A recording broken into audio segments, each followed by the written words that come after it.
Good morning, everyone. Welcome to the quarterly meeting of the Indian River Lagoon Council Board of Directors for February 13th, 2026. I hit it already. I did. Is your mic on? Yes, should be. Sounds like it. Yes. Welcome to the meeting of February 13th, 2026.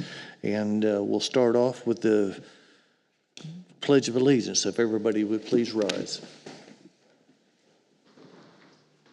Pledge allegiance to the flag of the United States of America and to the republic for which it stands, one nation, under God, indivisible, with liberty and justice for all. All right, thank you. All right, we're going to start down at this end, and if everybody gives the introduction for the folks that don't know us. Tom Hurley with South Florida Water Management District. Good morning, Serena Davila with the Florida Department of Environmental Protection. Good morning. My name is James Clasby. I'm a St. Lucie County Commissioner. And Jeff Brower, Volusia County Chair. Joe Werman, Indian River County Board of County Commissioners. Kim Atkinson, Brevard County Vice Chair. Doug Fornique, St. John's. All right. And I think we'd like to acknowledge our EPA partners listening to the meeting. Supposedly, I think they're on listening to what we're doing, and that's Jennifer DeMaio and Craig Hesterly with the Region 4 of the EPA. So, all right, Commissioners, any agenda revisions or anything, any changes, suggestions to the agenda? All right, seeing none. And resolutions, recognitions, or letter of awards, I don't think. And we'll open for public comment right now, if anything that anybody would like to discuss. Seeing none. All right, let's move to water quality reports, the North and Central Lagoon. Mr. Chair, before we move forward, we have an elected official that should be recognized. That's what we're going to do that before, but I wanted to jump in. Sorry for the introduction. Yes, let me do that. My apologies. Katie Delaney, Brevard County Commissioner, come up and have a welcome. Thank you so much for introducing me today. My name's Katie Delaney. I'm the County Commissioner from Brevard County, District 1. I'm the alternate for this board, so I just wanted to come for my first time just to meet everybody in person, and I look forward to working with everybody. Thank you. All right, well, thank you so much. All right, let's move on to water quality reports in the Northern and Central Lagoon. Lauren Hall, thank you very much. Good to see you again. Good morning, I'm Lauren Hall from St. John's River Water Management District, and I'm going to be presenting the Northern and Central Indian River Lagoon Conditions Report. I'm going to start out with the precipitation for the last few months. Coming off of a very rainy October where we had an average of almost 12 inches of rain through the basin, we went into a very dry period. The last 3 months have been incredibly dry with very little precipitation through the basin. We have continuous monitoring stations throughout the lagoon, a site in southern Mosquito Lagoon, a site at the fishing pier in Titusville, a site in Cocoa in the IRL, site in Banana River Lagoon just north of 520 Causeway, a site just outside of the Ogali River, and a site in Vero Beach just north of State Road 60. These sites take data every hour, and they are reported on our website. This is data from those stations. This is the first parameter I'm showing here is depth, and this is from November 2025 through January 2026. You can see at the beginning of this time period, we are seeing a decline in the depth readings, and that's pretty typical. We do tend to have very high water in fall, and that water does decline throughout the winter. Our salinity, due to this lack of rain that we've had over these last few months, we are seeing salinity increases at several of our sites throughout the lagoon, particularly Mosquito Lagoon, Vero, and Titusville. The other sites are just right around 20 PSU, so we are seeing some slight increases there, but the first 3 sites that I mentioned are where we're seeing the biggest increases. We've been seeing these pretty large swings in temperature. This figure that I'm showing here does not take into account that very cold snap that we just had, the freeze conditions that we just had in early February, but I will have that on our next quarterly report. So with these cold temperatures, we have been seeing some fish kills, some turtle strandings, and so on and so forth. But like I said, I will show that on the next one. These cold snaps, of course, are expected throughout this time of year and actually help us with dissolved oxygen. So as we see the colder temperatures, we do tend to have less hypoxic conditions because cold water does hold on to the oxygen better than the warmer water that we get during the summer months. So we are seeing some fluctuations, but as I mentioned, no hypoxic conditions for all of the sites throughout the lagoon over these last few months. Moving on to turbidity, we do tend to see these fluctuations in turbidity whenever we have these fronts coming through. We get the windy conditions, and that will kick up our sediment, and so we do see these fluctuations. At that site that I have circled there on the bottom right, the Yogali station, I'm not sure yet if this is just a malfunction of our sensor. We are doing maintenance on that sensor right now, and I'll have a better idea afterwards. The fluctuations could just be something impeding those readings. Moving on to FDOM, this is a measure of the color in the water. We do tend to get higher color when we have a lot of freshwater input. And so with that lack of rain that we had over the last few months, we are seeing a decline in our color, a decline in that FDOM. Moving on to chlorophyll A, we are still seeing bloom conditions throughout several stations in the lagoon. We were seeing some Areoumbra blooms, that's the brown tide species in southern Mosquito Lagoon. I was in the northern IRL yesterday, and I am seeing very brown water, so we are still seeing bloom conditions even during the winter, which is not always typical. Typically, we see those bloom conditions in late summer and early fall, but we are still seeing some mixed species blooms out there. Water clarity, these figures here are showing water clarity for November, December, and January, and these are the Secchi depths in the water column. These are taken from our discrete monitoring stations, so these are taken from those stations that we do once a month grabs. And so you can see that from November through January, southern Mosquito Lagoon and northern Indian River Lagoon has really not changed much. We're seeing very little change in Banana River Lagoon. The one area that we are seeing some improvements is between the Melbourne area and the Vero area, and we are seeing some improvements in clarity through that region.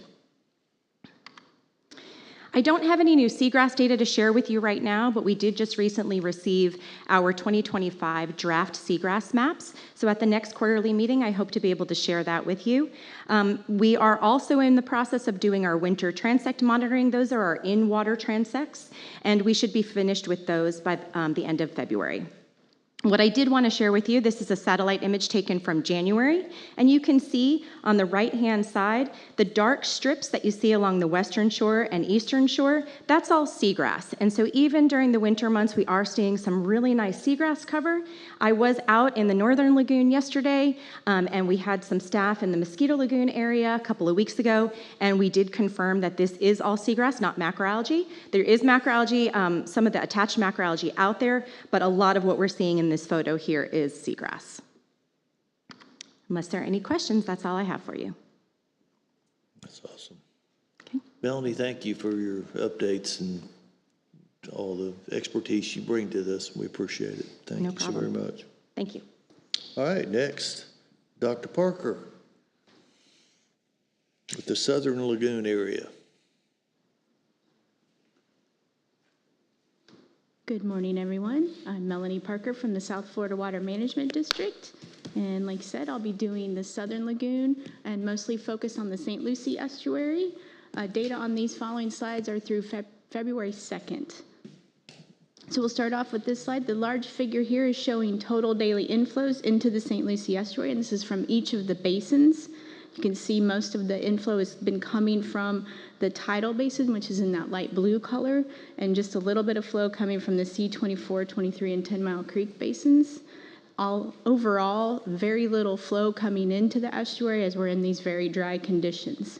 The table on the bottom right is showing the mean inflows from each of those basins for the most recent week.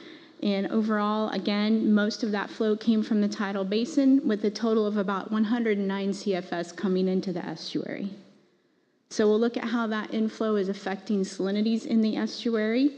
The table on the top left is showing average salinities at our 3 continuous monitoring sites in the estuary for the past week. At HR1, which is in the North Fork, we had salinities of about 23 to 25 on the surface and bottom. At the US1 bridge, salinities were 26 to 27, and at the A1A bridge, salinities were 31 and 32. To put that in perspective, when we met 3 months ago in November at HR1, that North Fork site, salinities were below 10 on both the surface and bottom, and at the US1 bridge, we had salinities of about 10. So you can see how that has increased dramatically over the 3 months. Also on this slide, I've got the table at the bottom with the 3 colors. That's showing the Recover Salinity Performance Measure for oysters. And we have this because oysters are an indicator species for SERP restoration. So the optimal salinity range for adult oysters is 10 to 25, that's in green. Anything above that range is stressful, that's yellow, or slightly below 5 to 9, that's also stressful. And then of course, anything below a salinity of 5 is damaging in red. So those are translated to the figure on the right. We have a new salinity mapping tool that can extrapolate salinities from all of our monitoring sites in the estuary, and you can see where those salinities are occurring, as well as where the oysters were mapped in 2019. That's the orange layer on that map. So right now, stressful salinities are reaching up into the north and south forks of the estuary and really covering the core population of oysters in the estuary. So the only good news about that is it is cool right now, temperatures are low, so temperature is not an additional stressor, so oysters are gonna be better able to tolerate this higher salinity right now. A little bit more salinity. The figure on the top is just showing daily salinities at those same 3 monitoring sites, and really the only thing to point out there is you can see that slow increase in salinity over time. The figure on the bottom is the average of the surface and bottom, the water column salinity at the US1 bridge. That's the area located most closely to the oyster population. And you can see that in late December, those salinities climbed outside of that optimal range, that green band, and into the upper stressful range, but not too far into that range. It's just outside of that optimal range, which is good news. This is another example of this new salinity mapping tool that I mentioned. The way that this works is you can input start and an end date, and the tool will calculate the average salinity between those time points and extrapolate it throughout the estuary. And it pulls in data from not only the South Florida Water Management XDB Hydro, USGS data, and also the Erlon sites. So it's hopefully going to be a really useful tool for us. So what these are actually showing is the figure on the left is from November 2025, so that's average salinity in the estuary for that month.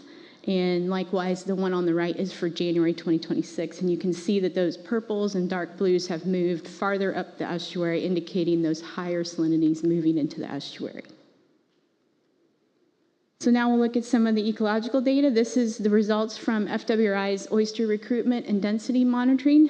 The figure on the top is from recruitment monitoring. That's showing SPAT set or recruitment rates for the last couple years. You can see we had that really high value last summer, which I've mentioned before, 17.7 spat per shell. That was pretty extraordinary for the estuary. After that, recruitment rates declined, and now we're near 0, which is expected this time of year when it's in the cooler temperatures. This is when oysters go into a resting phase and they stop spawning. So we won't see those numbers increase again until temperatures start warming up, most likely late spring, early summer.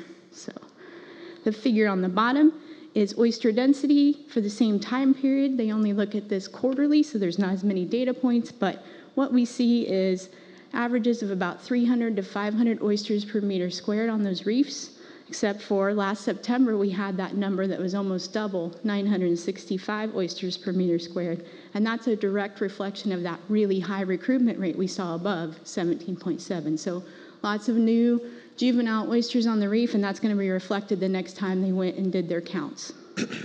Now, there is a decrease again in the December survey down to 563 oysters per meter squared, but that's to be expected due to natural mortality. That's going to be competition for space and food resources, and even predation will bring those numbers down naturally. And lastly, I have some results from our latest seagrass monitoring efforts. This was done in November, and this was results from our long-term transects. We have 4 sites. One is up in Fort Pierce at Taylor Creek and Fort Pierce Inlet. And the other two are down by the St. Lucie Estuary called St. Lucie Inlet and Willoughby Creek. And you can see where those are located on those maps to the left. And the little red arrows are pointing to those specific sites, and the 3 white lines are the 3 parallel transects at each of those sites. So every time they sample, they go and they sample each of the 3 transects. So starting with the figure on the top left, we'll do results here. This is showing average seagrass percent cover at each of those 4 sites. You can see that our percent cover is pretty low overall. We've got 1% at Taylor Creek up to about 9% at St. Lucie Inlet. The figure on the top right is showing what species were present at those 4 sites. And we had halidouli present at all 4 transects, dominant at Taylor Creek and St. Lucie Inlet. At the Fort Pierce Inlet, it was actually Syringonium that was dominant. And at Willoughby Creek, it was halidouli johnsonii that was just slightly more dominant than, Holophila johnsonii that was slightly more dominant than halidouli. And finally, the bottom figure, the grayscale figure, is showing seagrass percent cover in November for the last 4 water years. So this gives you a little bit of an idea how things have changed over time. While this most recent survey wasn't the highest average percent cover for all 4 years, it does show that there was a slight increase at 3 of the 4 sites this past year over the prior. So that is good news that we're heading in the right direction at most sites. And that's all I have, unless there are questions. Thank you. Anybody have any questions for Dr. Parker?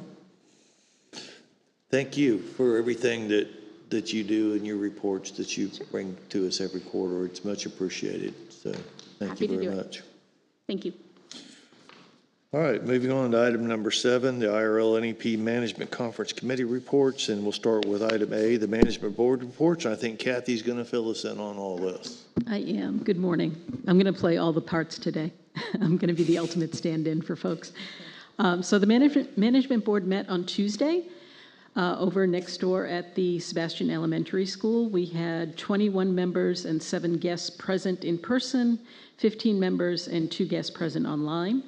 Election of officers was the first order of business, and Beth is no longer able to do the chairing. So Terry Breeden from Brevard County Natural Resources was elected to become the chair, and Laura Wilson of Marine Resources Council was elected as vice chair. So you'll be seeing them from here on out. Let's see, we established a webinar format for the online portion of our meetings to keep security a little tighter than an open Zoom meeting. So we explained that process to everybody. And everyone understood, and the meeting went very smoothly from a technical standpoint, so we had no issues there. There were no agenda revisions. Minutes were approved unanimously. Stu Glass provided the Finance Committee report, and that was accepted. Lauren Hall gave the water quality report, and Dr. Parker gave the water quality report for South Florida. There was no old business. New business focused on the RFPs and the funding recommendations for those. So we had recommendations to approve the water quality RFP with 2 projects eligible, community-based restoration with 2 eligible, and science and innovation with 9 eligible. There were no proposals received for habitat restoration, so that $100,000 is pending dispensation, so that will be a decision you all will make. We did ask for input from the board about what they suggested to do with those funds, whether they should go to reserves or be spent on projects. Didn't really come to any consensus. There were voices for each of those options. So, and when I do CAC, we do have a recommendation there, but the management board could not come to consensus on that. Let's see. They approved the fiscal year 2027 budget, and they recommended authorizing staff to develop and enter the work plan to EPA before June 1st. And they recommended the independent auditing services RFP that you'll consider later in the meeting. And then heard the usual staff reports and final comments. One of the final comments that was made was City of Rockledge advised that cities are being notified by the state to compile a list of properties that are currently on septic, but in proximity to sewer stub-outs. And where those properties exist, they need to notify homeowners that where sewer services are present, homeowners are going to be required to hook into them within a year. And this is in accordance with Florida 2025 statute, chapter 381, section 00655. And that is it. The meeting ended at about 12:30.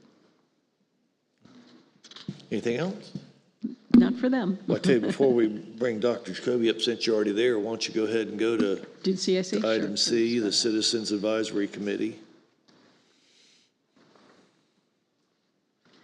So the CAC met yesterday next door. We had 4 members present in the room and 9 members present online. They also elected officers. Frank Catino was reelected as chair, and Thomas Heller of Martin County was elected as vice chair. And all of the same things that I just told you, so we explained the webinar format. There were no agenda revisions or old business. Meeting minutes were approved unanimously. They did funding recommendations for each of the 3 RFPs for which proposals were received, so water quality, community-based restoration, and science and innovation. They do have a recommendation for the $100,000 in the habitat restoration category, and they would like to see that fund the second eligible project in water quality, which is the Indian River County Septic to Sewer Conversion Project.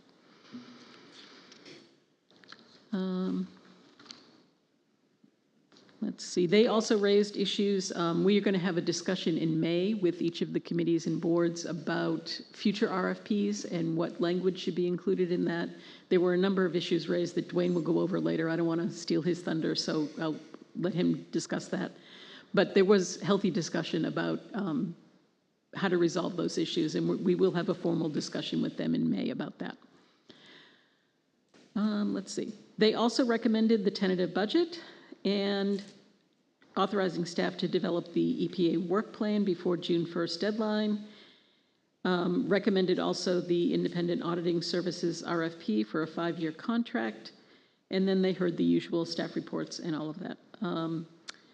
Final comments from this meeting included that in Volusia County, there is citizen concern about an upcoming referendum that could potentially jeopardize the Volusia Forever program. So that is something to keep your eye on. And that is it. Any questions for Kathy? Thanks. All right, see now, we'll revert back to B, the STEM Advisory Committee, and Dr. Jacoby.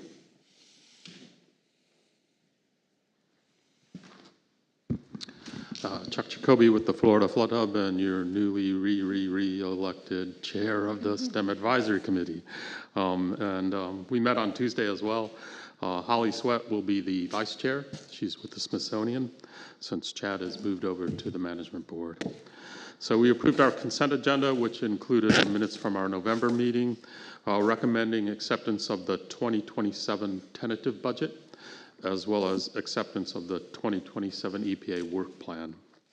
We heard about the water quality, the same reports that you folks heard earlier. We had no old business. We do recommend that you move forward with the 3 RFPs with the lists that are ranked and negotiate and enter into contracts for those. We had a discussion about the $100,000, which is in the category where there were no applicants, and didn't drive that to consensus either. So there, again, were pros and cons of multiple approaches. We did have a fairly lengthy discussion about the RFPs and things that we might want to tweak and an ability to kind of refine our focus and moving forward. And I guess Dwayne's going to cover that in detail. We do also recommend that you authorize staff to develop and advertise an RFP for the audit services coming up. And that pretty much covers it. All right. Any questions for Dr. Jacoby? Thank you, sir. Mr. Chair, Much appreciated. before Yes. we move forward, I just want to put on the record how thankful we are for these volunteers who volunteer for, chair and co-chair of these committees. Some, like Dr. Jacoby, as we're starting to think he's the eternal chair. He's been with us, I think you've chaired since 2015, correct? Yeah, so we've got very dedicated volunteers. All this week, the conversations were robust, really well informed, but want to make sure we thank those volunteers. And I'll do this again when we get to the RFPs. They are doing our work for the council and doing it well. Yeah, they do an outstanding job. And the fact that you just have these people involved that care so much about the issue of what we're trying to do here as the, IRL, NEP, and others. And it doesn't, you're right, it doesn't go unnoticed by any of us. And again, extend that to them, how much we do appreciate it. So thank you. All right, moving on to the consent agenda. Under that, you'll see the approve the Board of Directors meeting minutes, the contract with Marine Discovery Center. Item C, Board of Directors appointments to the Management Conference. Tad Truxall with the Marine Discovery Center from STEM to Management Board. Tess Taylor Tynes from the Marine Discovery Center from the Citizen Advisory Committee to the STEM Committee. And Campbell Rich, Treasure Coast League of Cities to Management Board and Finance Subcommittee, replacing Tom Campini. And we want to thank Tom for his dedicated service on the Management Board and Finance subcommittees. Are there any questions on that, especially for Dr. DeFries or anybody? Anybody have any questions? All right, with that, I'll entertain a motion. Motion to approve. Second. Do I have a second? I have a motion and a second. All those in favor signify by saying aye. Aye. Aye. Anybody opposed? That passes unanimously. Thank you. All right, under old business, we have none. And under new business, I guess we'll talk about this election of officer thing. And Glenn, if you would, come up, please, because we have a little bit of something that's never happened today.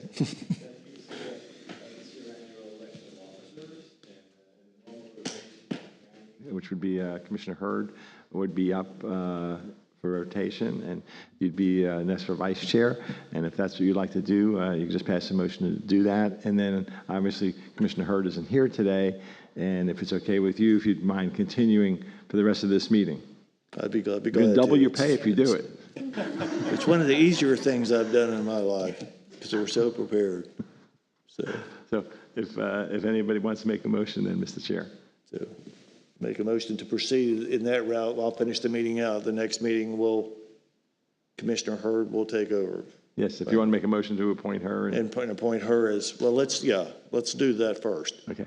Let's, the standing practice has been each county takes over and we do it year by year. So Commissioner Hurd is up next. So I can't make the motion. So do we have a motion to make Commissioner Hurd and Commissioner Atkinson and Commissioner Clasby, I think, in the next rotation? I'll make that motion. Have a motion? Second. Have a second by Mr. Brower. All those in favor signify by saying aye. Aye. Any opposed? Motion passes unanimously. Congratulations. Thank you. Congratulations, Mr. Clasby. Congratulations. So, all right, the next thing to be would be if y'all are okay with, do we need a motion on that? No, I think there's consensus that. Okay, the consensus is fine with me. Okay. Thank you, sir. All right, I'm glad to handle it till the end. And Mr. Chair, and the incoming chair, I'd like to address the board for a minute, if it's okay. Sure.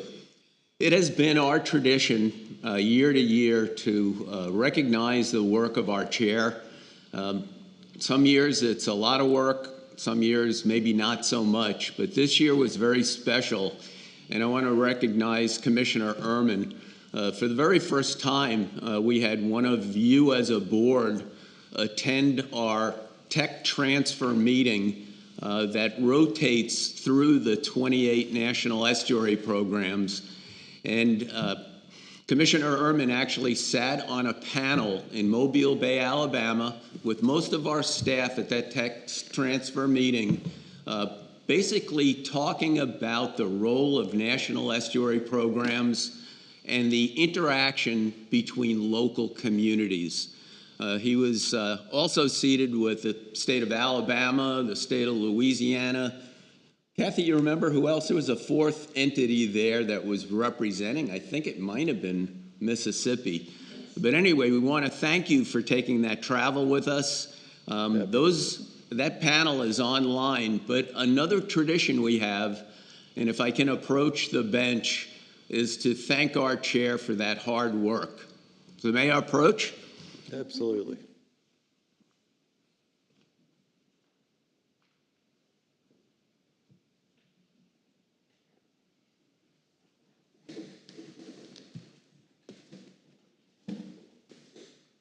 So we have decided a number of years ago that a fitting outgoing chair needs to have some iconic memories of the chair. And we've had a few chairs that have got 2 of these. But this is a gavel with your name. We thought mangroves and oysters were appropriate. And on behalf of the council, staff, and all of our all of our volunteer citizens, we want to thank you for a really good year and a productive year. Thank you. All right. And if you need to crack crab with that, well, I'll take a minute that it's been my honor to serve as your chair, but it's been my honor to serve on this board for the past 5, going on almost 6 years now, and it's been an honor and pleasure because the lagoon and the what we deal with in the estuary is very near and dear to me. I mean, I was born and raised here. I'm a 5th generation Floridian, 4th generation Indian River County, and I've seen it, what I knew it as a kid to where I see it now, and I can't say I like it, but I can say that from what I've seen, and I'm on the river quite a bit, and what this group is doing, we're making a difference.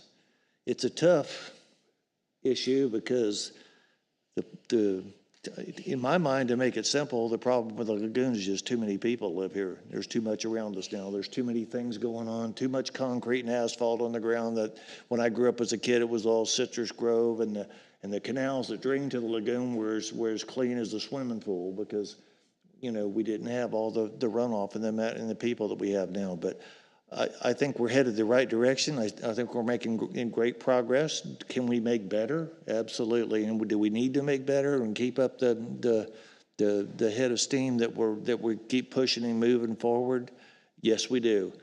But you're making a difference. Each one of us, all the staff out here, and everybody else that we don't see that's out there working for the betterment of the lagoon, all the other organizations that are doing good things, everybody's making a difference, and they realize how important it is. So it's been my honor to be a part of that. As for this group, I can tell you that they do all the work. We're up here, overseeing it, making sure it's done legally, but that guy right there, Dr. DeFries, is the man when it comes to this. What I witnessed in Mobile was how well he is respected, and his voice speaks loud. Everybody listens when he talks because of his knowledge and expertise. But Kathy and Aaron and Dan, who can't be with us today, in a minute you need to tell everybody why Dan's not here, but with all the staff that we have with this group, this estuary is known throughout the nation when it comes to other estuaries. It was amazing to me being out there how the problems are so much similar, though, with all of us, the issues they have. Sure, it's a little different in the New Jersey estuary or the Maine estuary due to the climate and things, but it's kind of like, and I could speak to everybody here because we're all involved in government. If I talk to Commissioner Atkinson, a lot of the problems in Brevard are the same that are in Indian River. If I talk to Commissioner Clasby or Commissioner Brower, the problems are the same. And I'm sure with South Florida and St. John's, it's a lot of the same.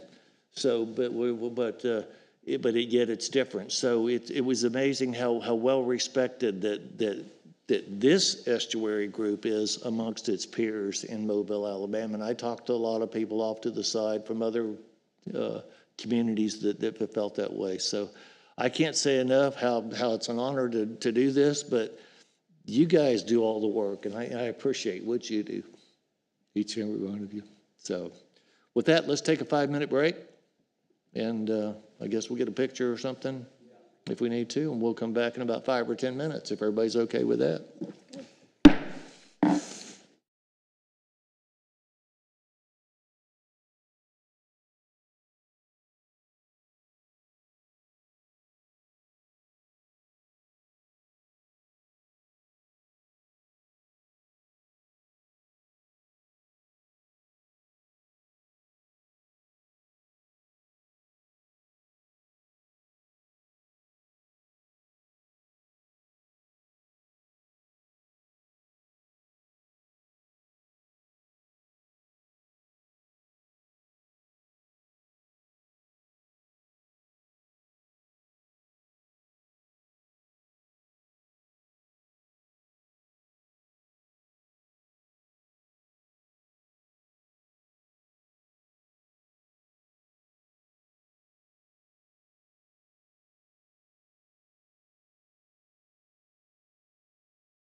All right, we're ready. All right, let's get started. We finished with the new business and the election. Congratulations to Commissioner Hurd. So I guess you'll notify her if she doesn't already know. Yes, and later on, we'll need some signatures on the tentative budget resolution. We'll take care of that and make sure that gets signed. Okay, well, fill us in on Dan. Oh, so Dan and his wife Stephanie had a healthy baby girl a week ago. He's got a couple weeks of paternity leave, but everybody is healthy and happy. Dan is relearning diapering again after a 4-year hiatus, and so he's going to have his hands full for a while. That's good. But we're really happy for them. Well, tell him we're thinking about him, and congratulations. We will. So. And if you feel so inclined to send him a text, feel free. Right. Truly enjoy it.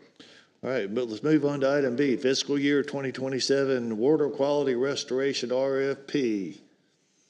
So before I actually go into the agenda item, I think it's appropriate just to restate our process, both for those who are listening and for those of you who, are relatively new with us. So every fall, we will put out 4 requests for proposals, and for the last number of years, we've had them in 4 categories: water quality, habitat restoration, community engagement and restoration, and also science and innovation.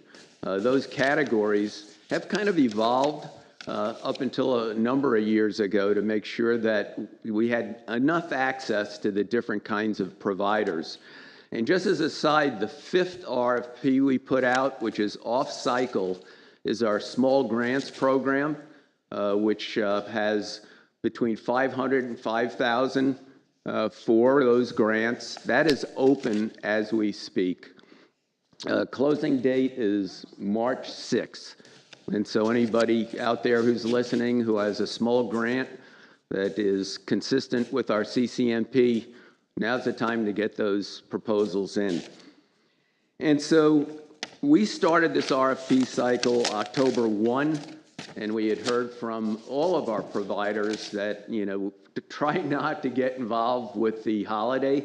And so staff works really hard from this meeting to the May meeting to prepare to get those RFPs issued early.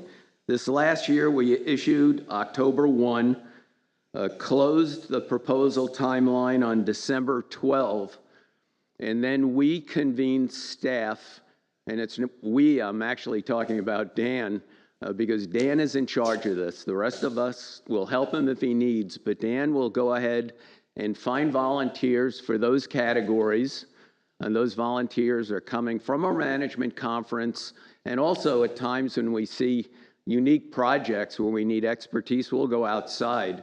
But this last cycle, we had 15 to 16 volunteer reviewers for each of the 3 categories. And Kathy mentioned we did not have a single proposal for category number 2, which was habitat restoration. And so those individuals then have this short timeline to review the proposals, rank them independently so they don't get to talk to each other or converse about this process. Those ranked order sheets come back to Dan. Dan compiles them in a spreadsheet, and then we bring that rank order through our advisory committees this past week and actually go through a process that we're going through with you now. If we have reviewers who have a potential conflict of interest, a real conflict of interest, and our direction is perceived. And I'll give you an example. We have some retired faculty at universities that have been retired for 10 years. They do not have a legal conflict of interest, but it's perceived if they were a faculty member, so we asked them to recuse too. So during this week, when we take this vote, we will ask each of our committee members to recuse for any one of those 3 reasons, and if they're in doubt, just recuse.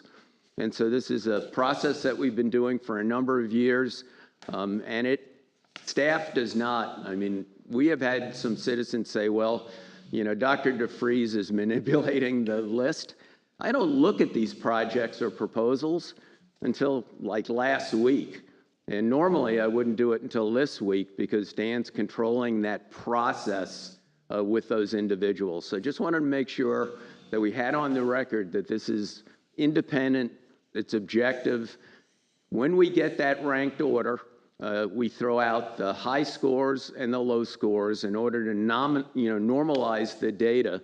And so what you're going to see in this next several agenda items under Agenda 10 is the projects that ranked high enough, which is above 75%, to be eligible for your consideration for funding pursuant to available funds. So with that, let's go to water quality first, and we'll come back to your actual agenda item. So in water quality, we had 3 proposals. The first was from Fort Pierce Utilities Authority. Requested funding was $203,860. There was a 68.8% cost share match, and our minimum required in this category is 50%. Total project cost $660, highly ranked at 83%. It's eligible for funding in your consideration. If we allocate the funds that we agreed upon, last year, of the $300,000 that we identified for this category, if we spend $203,860, we'll have $96,140 remaining in that category. Any questions about that project?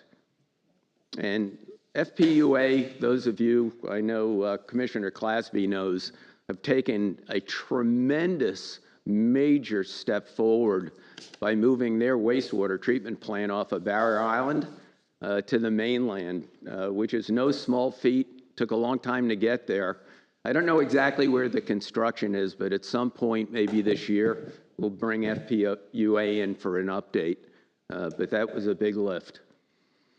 Second project was Indian River County. This is part of the North Sebastian Phase 2C Water and Septic to Sewer project. All these septic to sewer projects take time to implement even when funding is available. Their requested funding is $300,000. Their match was 96.5%. You can see this is an $8.4 million total project, so it'll be ongoing for a while. 82.8% on the score.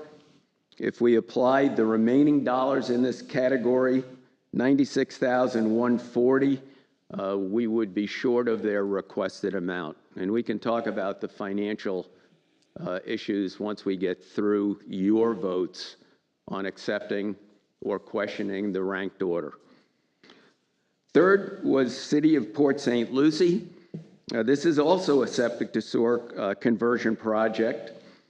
And they are working, and this has also been in the works for a while, $300,000 in requested funding, matches 50%, which is the minimum. Score was just below our 75% threshold, and it has been the decision of this board to not round, that if you can't get to at least 75% of 100 points, you shouldn't be considered for funding. One thing I do want to mention, this is a good project, and depending on how the funding goes through this legislative session, there may very well be a DEP cost share match available, in the DEP water quality portal once we understand, what the budget looks like after this legislative session. So the issue in front of the board is two-phased. Number one, a motion to accept the management conference recommendations and approve the final rank list of water quality restoration proposals. And the second is to fund the top proposals contingent and consistent with available funds and budgetary authority and authorize staff to begin negotiations and enter into contracts with those applicants. And I want to just let you know, this year, very much like previous years, you are giving us authority, should you decide to allow us to negotiate. We will negotiate contracts up into the point of IRL council signature, and until we know where our funding's going to be for fiscal year 27, we will not execute that full contract until we understand, where the available funds are. And we don't have any concerns with our IRL council funds at this point, but there's a lot of discussion going on, in Tallahassee about funding. So we'll hold that execution of contract until we know that we've got funding to execute that contract with our partners. And we'll also negotiate with those partners along the way. In the past, we've had some opportunity to find line items in some of these proposal budgets that might have been a little healthier than they needed to be. And if we can come back in May with a little bit of savings and add some more money to the pot, we will do so. So with that, Mr. Chair, I'll turn it over for questions. Any questions for Dr. DeVries? I have Yes, ma'am. a question. So I just want to be clear. I know that you briefed me, and I thank you for that. Since we won't be able to give number 2 $300,000, and if we do decide to do 96, it just means not that this project won't go forward, but septic to sewer happens one at a time, right? And so it's not like we're canceling it because we don't let the 96 go there. That's correct. Okay. So as we move forward, if the 96 is all that we can apply to this project, we'll go back to the applicant and say, we have $96,000 to apply. Then it's their decision. Do they want to just move forward without our funding? And if that's and that's almost never the case when you have money at that amount. But if that's the case, we would come back, with our May meeting and kind of inform you where we are on that cash flow. I'm sure my utilities director will take anything he can get. Mr. Chair? Yes, ma'am. I just wanted to say I'm ecstatic about this potential where, $203,000 would go towards FPUA's septic to sewer program. Recently, we had some joint county and city meetings where I have been personally tasked with lobbying to get more money for septic to sewer conversions, which is a very important thing in our area. And unfortunately, I don't know that it's taken very much prominence. So that's going to be part of our legislative program moving forward and everything else. So hopefully this is a good way to help kickstart it with FPUA as well. Good. Any further questions? All right, with that, we need to approve or disapprove the Category 1, the Water Quality Restoration Report. Second. Who was the second? I have a motion by Commissioner Burdick, second by Mr. Clasby to support the water quality report. All those in favor signify by saying aye. Aye. Aye. Any opposed? Passes unanimously. Thank you. All right, moving on to the next What one. do you need? Yeah, we need a second motion to that. Yeah, what was the second part of that? First is accept the ranked order. Rank order. Second okay. is to go ahead and issue staff authorization to move forward with available funds. I'd like to make a motion for staff to move forward with available funds based off the ranked project list. I second. I have a motion by Commissioner Clasby, second by Commissioner Atkinson. Anybody opposed? Anybody from the public wish to comment? Seeing none, all those in favor signify by saying aye. Aye. Aye. Any opposed? Motion passes unanimously. Next slide. So the second category, and I don't need to go through any of the preamble because it applies to all of these, is the community-based habitat restoration. And I was asked this week, why did you separate habitat restoration and community-based? That was a decision that was made a number of years ago to provide a more balanced and equitable look at these proposals. Many of these come from small NGOs. versus some of the habitat restoration that may be, government focused. And so we've had this as a category for quite some time. So the first ranked project was East Coast Zoological Society. And just for the record, you all know that probably as Brevard Zoo. So the society just recently changed to a foundation. So it's the East Coast Zoological Foundation legally now, with Brevard Zoo being one of 3 business avenues that they're moving forward. This is a pilot supplemental fish habitat study looking at how fish habitat and degraded seagrasses, work. What is the status in a habitat that's been graded as it relates to looking at fish habitat? Request was $74,975. It was 1-to-1, so they actually exceeded. In this category, we requested 25% match, and they're at a 1-to-1. It's 51%. Score was high at 87.6%. It's eligible for funding as a top-ranked project. If we apply the available dollars to this category, which he set last year at $75,000, it leaves $25 left in that category. So basically, no additional dollars. The second project is from the Ocean Research and Conservation Association, the nonprofit. They are proposing a buffered shoreline demonstration project at a homeowners community, looking at both public engagement and also living shoreline restoration. It's about 280 linear feet of shoreline. Also a very well-written project. Request was $45,886. The total project cost is $65,552. And so the in-kind support was at $19,666. It is eligible, but at this time, no funding available in this category. And Kathy mentioned it, and I'll just mention it briefly. Part of the discussions in our advisory committees were, do you have a policy, and what is the policy if we're applying, public funds for shoreline restoration that might be a direct value add? And we do not have policy specifically for that. And so it's one of the things we're going to bring back for the May meeting is some policy directives. But I can tell you with our NOAA proposal, if we are working on private property, NOAA requires that we have an in perpetuity conservation easement for that shoreline area that we're doing improvements to.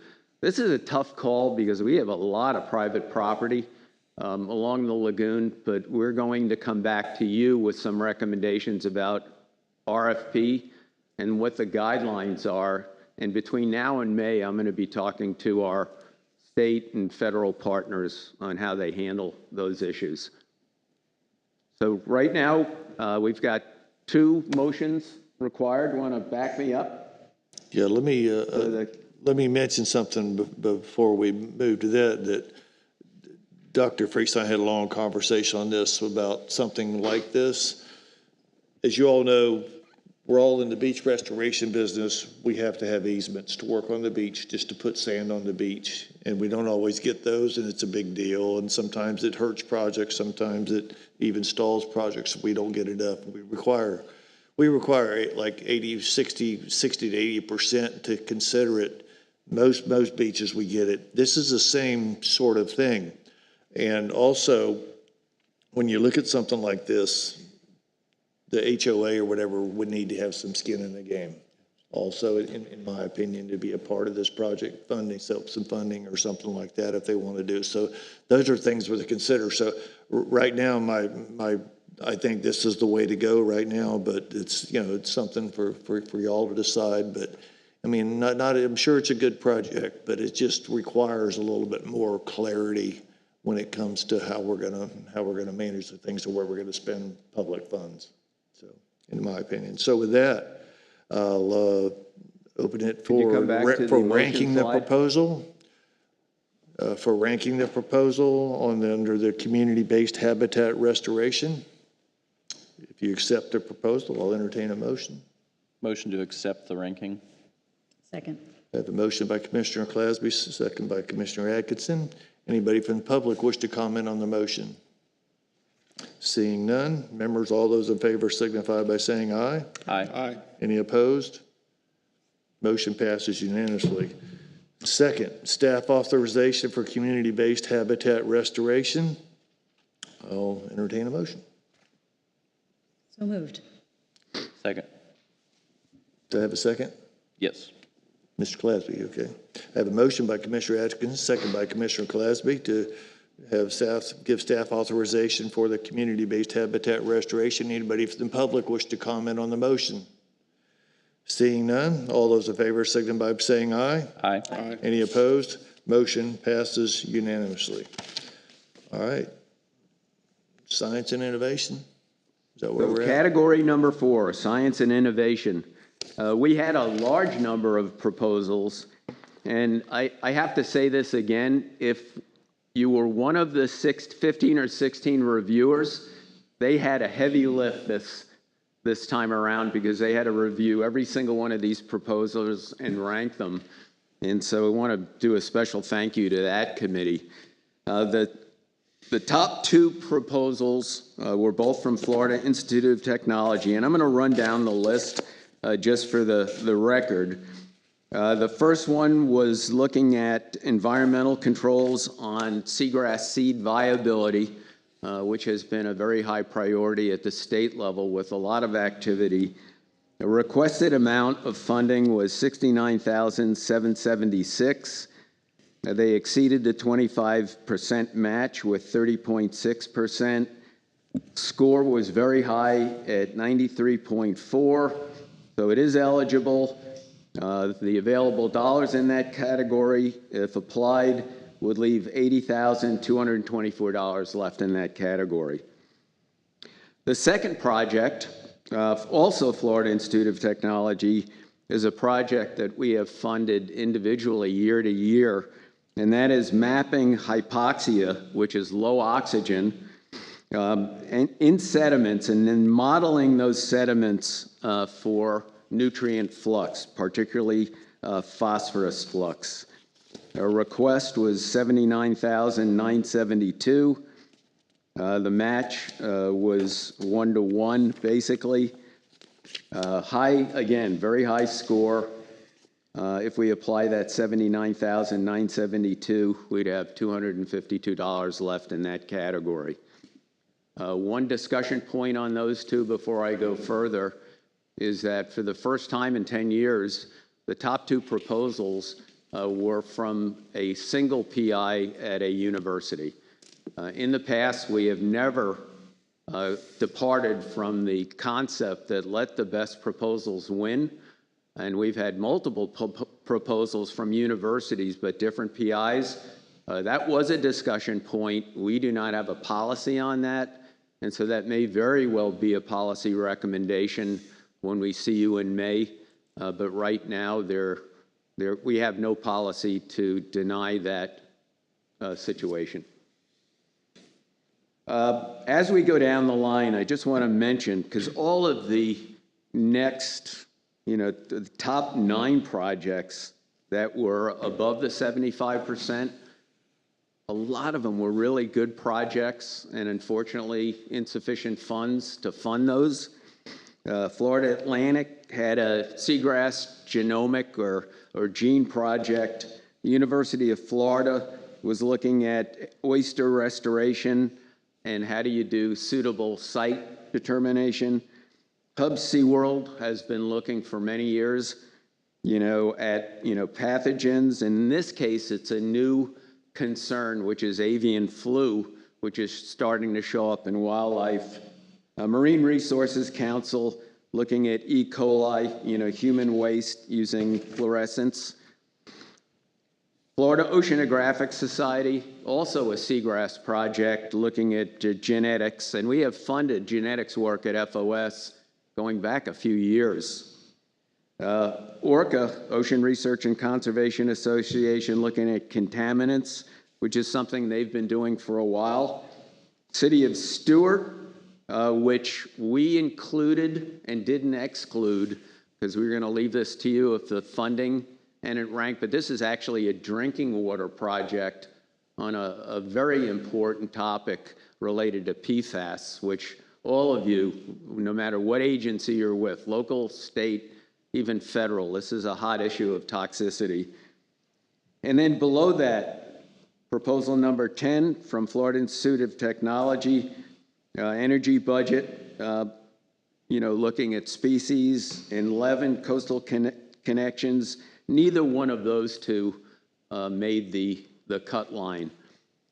So the motion for the council would be to accept those top 9 projects, unless you want to make a decision about the drinking water project.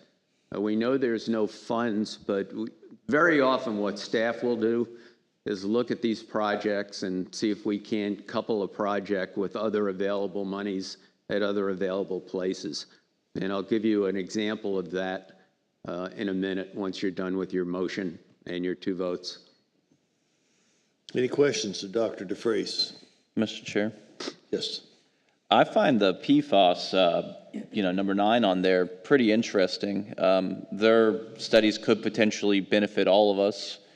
Could you go into detail? I have it pulled up, but could you go into detail a little bit on what exactly the money would go to if we were to divert some that way? Yeah, let me kind of back up besides this project. There have been a number of what I would call presence or absence and concentration studies on PFAS. One in particular was funded a couple of years ago. It was just under $1 million, and it came through EPA, called the STAR program.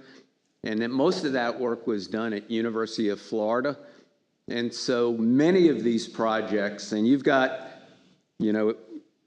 executive summaries, many of these are looking locally at, presence or absence or concentrations. In this particular case, let me come on back to that one. Page 50 in there.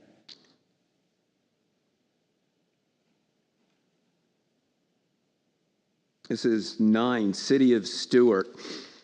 And, what's in flux right now at the federal level is there's a lot of changes at EPA related to regulation, both water quality and also air quality. Not quite sure where that's all headed. But the biggest worry in drinking water sources is having residual PFAS in drinking water.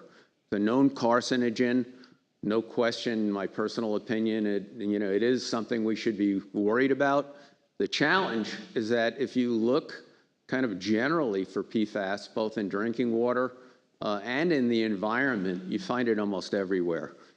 And so it behooves every utility to start to look at those worrisome toxicants. PFAS isn't the only one. We've had lots of discussions over the last 10 years about pharmaceutical products. Everything from illegal drugs, to basically prescribed drugs, getting dumped down a toilet at a home, coming through a wastewater treatment plant, and those soluble organics coming through the system at some concentration. And so these kinds of studies are expensive. They're really important. And if this is something that the council and our advisory councils want us to elevate, we can have that discussion. But each year, and every 5 years, we kind of look at our comprehensive conservation and management plan. And one of the areas, and this is the only area I try to personally influence with our CCMP, I always thought if it's a human health issue, it should be in that serious category. But our scientific community and our managers have left it in that uncertain. And remember, this was done in 2019. So when we revise that CCMP, it's very possible that issues like herbicides, pesticides, whether it's legal or illegal, chemicals coming through pharmaceuticals and PFAS could get elevated in our CCMP. But the question is, once you know, then what? And so there are, and if you want me to find out, I know that Sarasota is actually, my understanding is they're going to put huge amounts of money in their drinking water utility in order to address PFAS that's coming in to that water source. And if you'd like some information about that technology, I can go ahead and do that work, come back, and maybe we bring somebody in to, have a conversation with you about the challenges.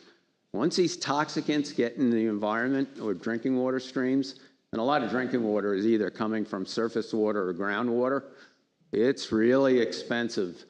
So the best way to deal with these things is don't put them in the water in the first place. And then once they're in the water, you as county commissioners, and DEP as a regulatory agency, look to see first what the regulatory thresholds are, and then how do you actually apply the technologies to effectively address, soluble pollutant streams.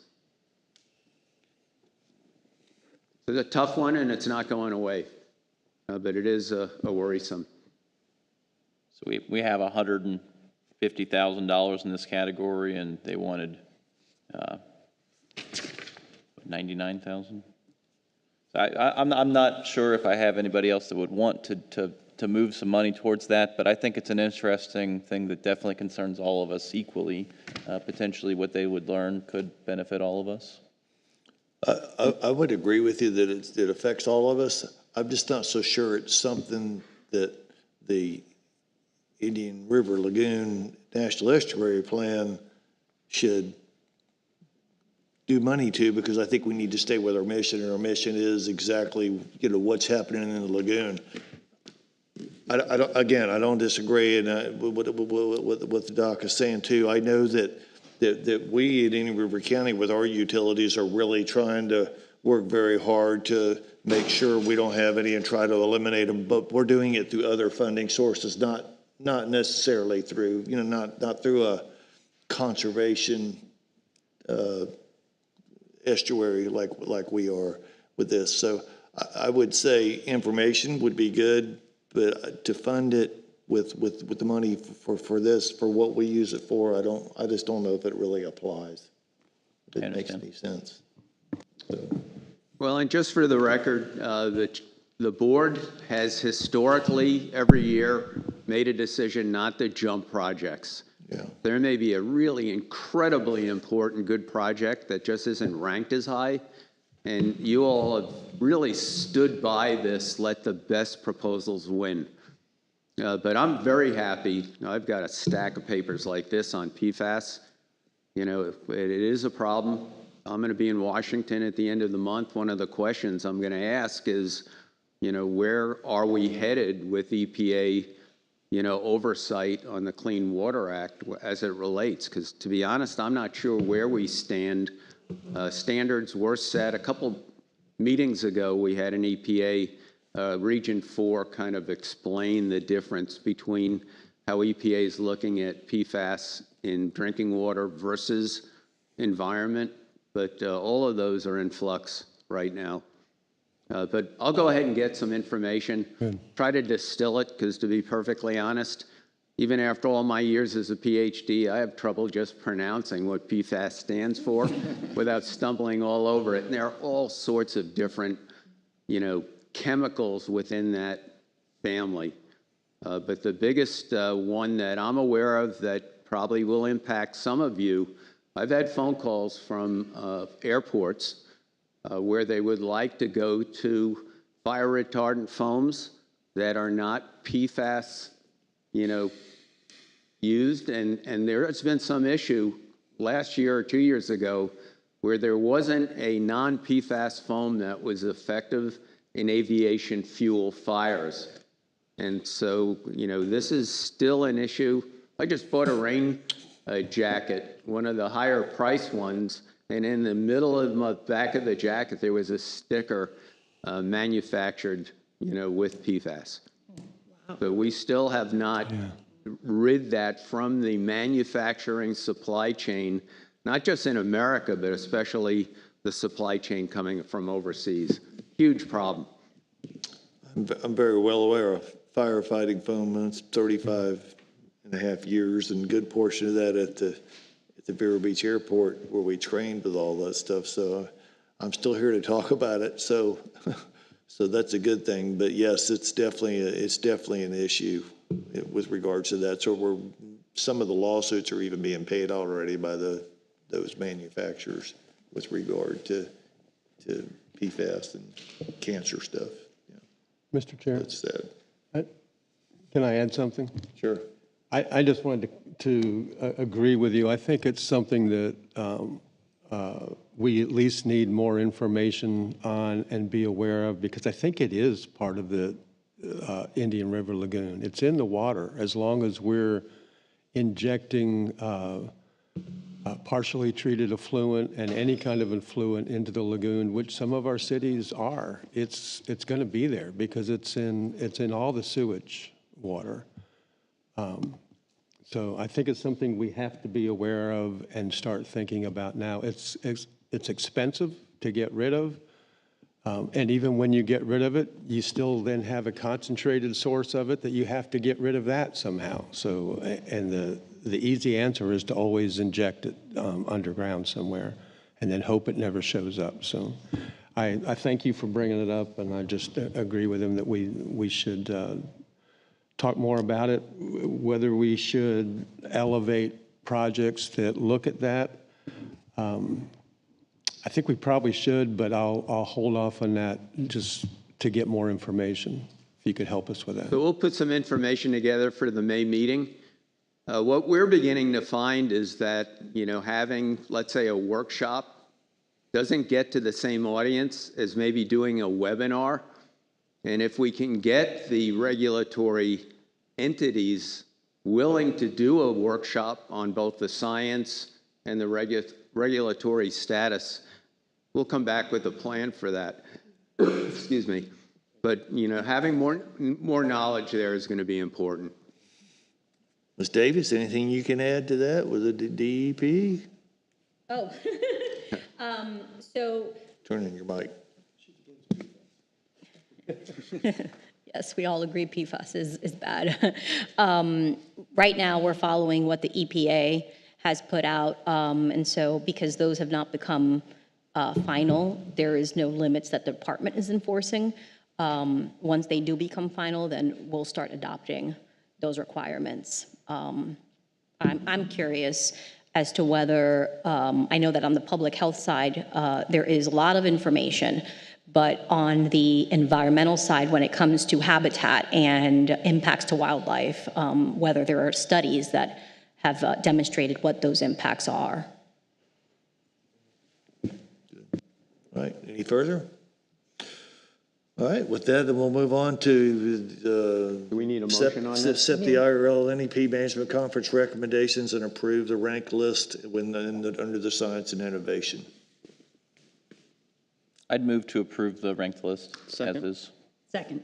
I have a motion by Commissioner Klesby, second by Commissioner Atkinson to approve. Anybody from the public wish to comment on the motion? Seeing none, all those in favor signify by saying aye. Aye. Any opposed? Motion passes unanimously. Next, let's fund the top proposals contingent and consistent with available funds and budgetary authority and authorize staff to negotiate and enter into contracts with those applicants. I'd like to make a motion to fund the top proposals contingent and consistent with available funds and budgetary authority, and authorize staff to negotiate and enter into those contracts. I'll second that motion. All right. Anybody from the public wish to comment on the motion? Seeing none, all those in favor signify by saying aye. Aye. Any opposed? Motion passes unanimously. So, Mr. Chair, before we go forward, 2 points I want to make. Where we have projects that we can't fund, we very often will look for opportunities for other funding avenues. And there are 2 on this list that are below the funding line that actually may be appropriate for our 5th year EPA funding. We used Infrastructure Investment and Job Act funds. It was a 5-year program. We're moving into the 5th year.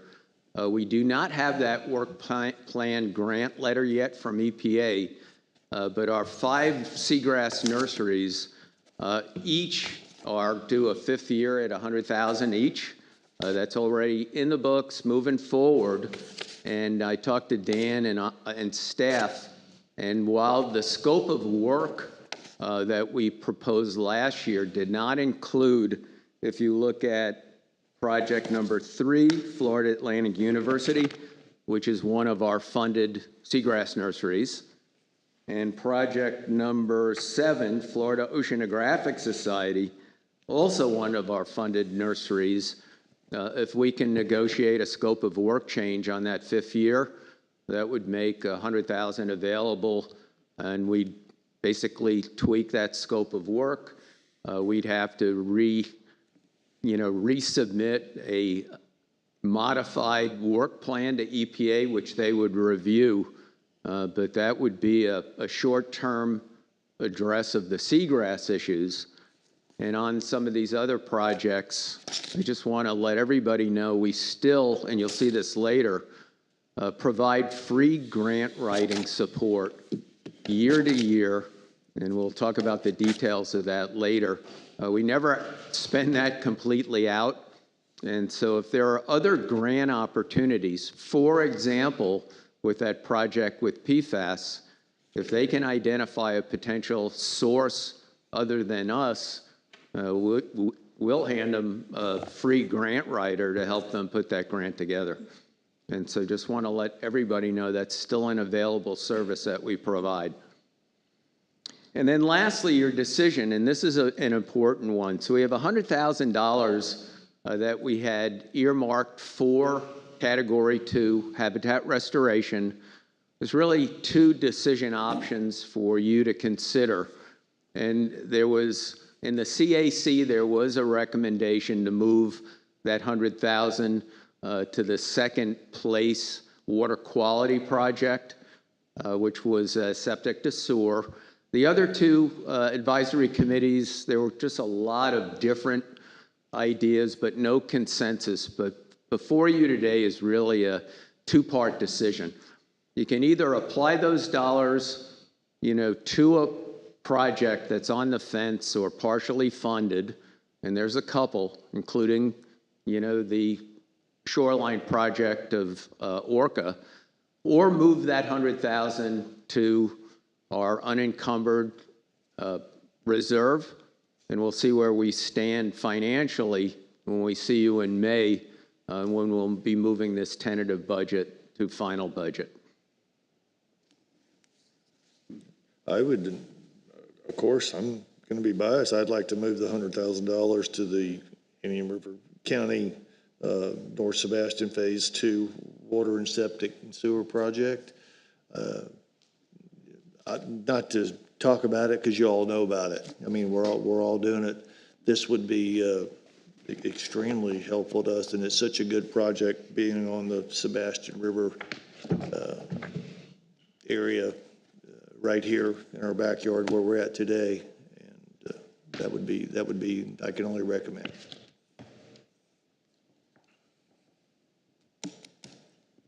I have a question, if I may. So the $100,000, obviously everybody would like to have it for a project that they think is important. But if we decided to just hold on to it for a minute, let you come back in May, give us some more thoughts, can we then put it towards a project? So you have ranked and reviewed, and so in May, if you decided to go ahead and add that $100,000, and let's just say it's the Indian River County septic to sewer, we could do that at that time. However, what Dan needs to do, and it doesn't really impact this because it's not EPA funding, it's just going to be a budgetary adjustment for us, as we move from tentative to final and get the detail. But if that's your inclination, there's no reason not to move it now if that's the inclination. Moving it to unencumbered reserve, that is the most conservative approach, but the debate that was, and a fairly strong statement was, if you've got the money and it's for the lagoon and that $100,000 could be applied in a project right now that is going to focus on water quality improvements, then don't sit on those dollars, move them to a project. So, I think staff doesn't have an opinion on this. This is really your call. Fiscally conservative would be to park it in our unencumbered and see where we go. And we'll come back to you in May. Or you can go ahead and allocate it today. It is not going to put us in jeopardy. We have a reasonably healthy unencumbered reserve, which you'll see. I'm pretty comfortable that fiscal year 26-27 is probably relatively safe. I don't like to say that until budgets are signed and we're still in play at the federal side.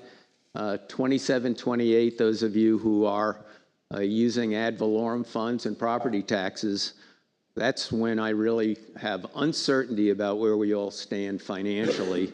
But it's not the immediate next year, it's going to be the following year. But it's definitely up to your discretion on how you want to do this. Mr. Chair? Yes. Given that light, I have to make a play for it, right? I wouldn't mind seeing that split between Indian River and Port St. Lucie. If I might, and I understand that, this board in the past has never jumped rankings, for funding. Right. Never done it. And the reason is that it kind of invalidates this whole process of linear ranking. I had talked to the commissioner at length yesterday. A lot of these projects, including the one you're talking about, we are not limited. When DEP issues its local cost share, grant program, which we hope will be healthy for the Indian River Lagoon again this year, to help those projects that meet that water quality, we can, help with those proposals. We can't advise DEP in their review process, but there's another tranche of money, coming through DEP, we hope, once the House and Senate and Governor come to terms on the budget. So there may be other opportunities. Actually, some of those opportunities may actually happen faster to do work than the work we do. Our start date at the earliest would be October 1. Mr. Chair, I'd like to make a motion that we move the $100,000 to the Indian River County Septic to Sewer I'll second that. project. I Discussion. have a motion and a second open for discussion. Mr. Burnett. Yeah, this council's trying to eat an elephant one bite at a time. We know the state of Florida's got the most septic tanks of any state in the country, and it's a huge amount we have to, with all of our counties, remove. And I learned early on in 1989 or 1990 was South Florida Water Management District study at Big Pine Key. When you flush a toilet on a septic tank, it's a matter of minutes before it shows up in the lagoon. It was 45 minutes of Big Pine Key from when they flushed the toilets, and I was there lobstering at Big Pine Key. And when it showed up in the canal, I was getting lobster out of. I washed about 4 times that day, but got a lot of lobster. But I realized then how quick. I was like, did you eat it? I did. But it showed me how fast the response is living on this big sandbar of Florida. The geology here is simple. There's no magic to the rocks below us, the coquina and the sand. Water flows very quickly. You walk along the beach in Central Beach and Vero, and if you know what you're looking at very, very low tides, that little green slime along the beach, and I jog the beach on low tide a lot, you're looking at the septic tanks and the fertilizers we all put on our lawns are showing up on the edge of our beaches. So wherever and however and as fast as we can and afford what we can afford to do this, we need to move and try to remove that elephant from our soils and put that the biosolids, wet and dry, wherever the science leads us on that, and we don't have that down either. That's the scary part, is the second step of this is how do we, when we flush our toilets, what do you do with it? We need an Elon Musk to step forward and go, that's simple, you just do that. Because what we've got is showing up again in other parts of our life. And we all know where that's showing up. So wherever and however, whatever county can come forward with a project close to the lagoon and we eat that elephant up the closest and move out from that, I'm all for it. And I agree with the motion. Let's put the money right at work, the closest to this lagoon, and work our way out of this. It's going to take a long time. It really is. And I'm a turn dirt guy. I'm an agricultural guy. I believe in getting that money to work as soon as we humanly can. And whether it's Volusia County, Brevard County next, let's keep moving as fast as we can, because septic tanks are, the more I study it from the Water Management District perspective from South Florida, where I've been on their RAC committee for 20 years, to St. John's, and I've been on the St. John's governing board and on their advisory committees now for forever. And it's septic tanks. As fast as you and the county side can provide us with projects, I think we need to fund as many as we humanly and financially can. So I approve of the motion, and I agree with the sentiment here.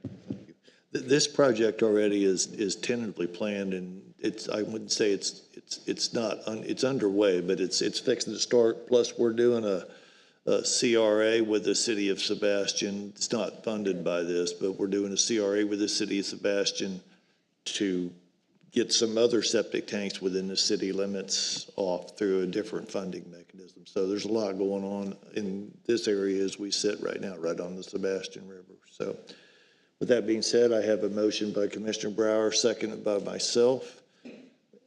Anybody from the public wish to comment on the motion? Yes, ma'am.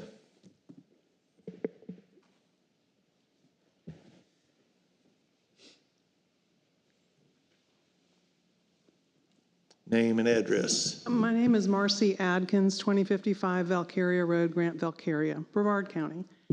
I'm just wondering, why not Brevard County?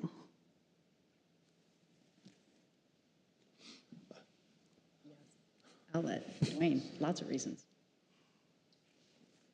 Commissioner, you want me to handle that? I do, but I would like to say that in my board report, I will be talking about all of the septic to sewer that we've done. And also, I think it's really important, like we're talking about, maybe let's not jump things. We have a rank and order for a reason, but you can address Ms. Adkins. Well, I'll answer the why not Brevard County. Brevard County has put a tremendous effort in nutrient reduction through their Save Our Indian River Lagoon program at a 50-cent sales tax. And so that is moving forward. As you all know, anybody who's done septic to sewer, this is incremental. You know, it's not like you go and take 90,000 septic tanks. This is going to be a challenge that's going to face our municipalities for a while. And so Brevard County, and I've said this on the record, I'll say it again, when I look around at county publicly supported investment in estuaries and clean water, there's no question Brevard County has put their money where their mouth is at over $50 million a year for 10 years. Not every county has that ability if they're at the cap on their sales tax. But the citizens of Brevard County in 2016 spoke loudly that a clean and healthy Indian River Lagoon is important. And so each of the counties, the cities, everybody is doing something within their financial and also staff capacity, but there's no question the need is greater than the available funds, even though we've had historic investments at state and federal levels and local levels like Brevard County and the other counties that we hadn't seen. I reminded somebody the other day, they said, "How old are you?" And I didn't answer the question. I said, I've been doing this for 47 years in the lagoon, so I'm like prehistoric. And this last 10 years has been encouraging. It's the first time I can say we are moving the needle for the lagoon, and we stalled where others, municipalities and estuaries like Tampa Bay and Sarasota started this 30 years ago. You know, we started slow, but we're making progress now. Thank you. Anybody else have any kind of questions or comment with that? Mr. Chair, one last comment. Sure.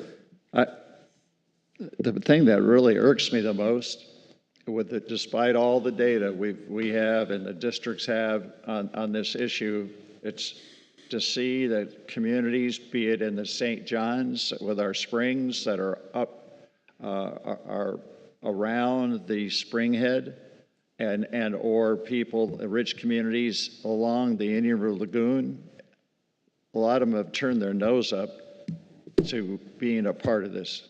That's the thing that kills me as a citizen that's lived in 3 of our counties, and some of the richest communities said, I don't want to do this. And we all have them.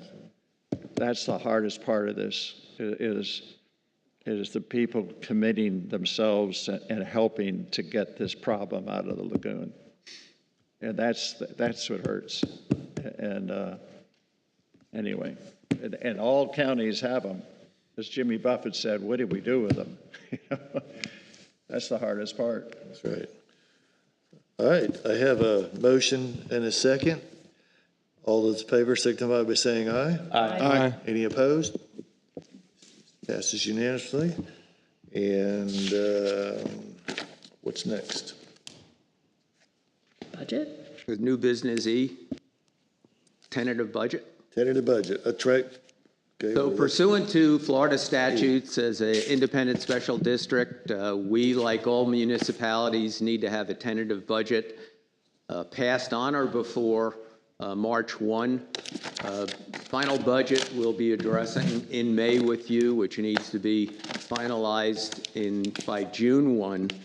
And so I want to just go through, the top end of this. So our budget this upcoming year, very similar, if not almost exactly the same. No major losses, no major gains or extra costs, but I want to highlight a few items. And remember, this is by resolution, so should you adopt this budget as presented, we'll make sure that the new chair signs and we move this forward. And so if you move to the Exhibit A, which is the roll-up, you can see Federal Section 320, and I want to put some just cautionary notes here. We do not know what Congress is going to appropriate for fiscal year 27. That discussion has started on the Hill, with appropriations staff level and some of the leadership. We are guardedly optimistic because of the support we've had bipartisan that we will at least see flat funding for 27, and that's how Dan and we have budgeted, for the upcoming year. No change to our current revenue. So we're budgeting that at $850,000. License plate is always based on sales, and so we just put a placeholder at $125,000 on the budget, and then we'll adjust as we get to end of year actuals. Member contributions is your member contributions at the council. And so we have been working with our interlocal agreements since 2015 with no increases and no adjustments. So each of the 5 counties bring $50,000. The 2 water management districts, $500,000 each. DEP, $250,000. A lot of the state funds now are all kind of rolling through DEP based on changes, at the water management district. But I want to take this opportunity to thank each of you for your investment over these last 10 years. We're making progress because we have base recurring funding to work off of. And while it's not a huge amount of money, even in comparison, to the Brevard County Sorrel revenue, We are making a difference, leveraging these funds for all sorts of work. And you'll see on the NOAA Transformational Habitat Year 3, so some of you may remember we had 2 supplemental fund line items last year. One was the Infrastructure Investment and Jobs Act, and you don't see that in a revenue share because we are, as soon as we get that grant award, we'll start spending that 5th year, and that will be the sunset of that 5-year revenue share for the infrastructure money. We are entering the 3rd year of the NOAA grant, and it's moving quickly. We'll probably have an update for you in either May or August on that progress. But both of those supplemental funds, my opinion, would never have happened had the council, not been formed with investment from each of your municipalities and agencies. When we go to the federal government for supplemental funding with a grant request, they see we're coming not empty-handed, but with a huge amount of support, local, state, federal, and in some cases even private sector. So total revenues projected for next year, $4.12 million. It's down from last year just because we're spending through some of these grants. On expenditures, on the roll-up, we have no major changes, so no major cost increases that we're anticipating from our current year budget to next year's budget. But I do want to highlight a couple of points on the second page of the exhibit, where Dan does a really good job of explaining in detail how that tentative budget rolls up. So under the strategic program, you just made decisions about the allocations within those categories. Small grant program we reduced, and that came up, this is a lot less than previous years. And the reason is, the last few years, 25,000, we get good grants at that amount. There's some interest within the Citizens Advisory Committee, maybe to increase that in the future. It's something we can address with them when we address RFPs. And then lastly, technical support of conferences and workshops, that has been standard and flat funded year to year. Under the EPA work plan, and for those of you who haven't been through this somewhat confusing EPA funding, so if we get EPA funding through the Investment and Jobs Act, that is a separate revenue line and a totally separate expenditure line. The 320 money comes through the Clean Water Act as an appropriation from Congress pursuant to our authorization. And I'll talk about that when we get to my reports. Typically, when I first started, I think we were at 600,000. We're at 850,000 projected on the revenue stream, which you can see there in the total. Just be aware, we are asking, and I mean we, the collective 28 national estuary programs, we are asking appropriation subcommittees and committees to go ahead and fund us to the full amount allowed by the authorization that was signed into law in 2021 by the first term of President Trump. We have never had that full amount. We're not asking for the full amount, but each year, the last 3 years, we've asked for $1 million each per NEP. I'm hopeful, but not really.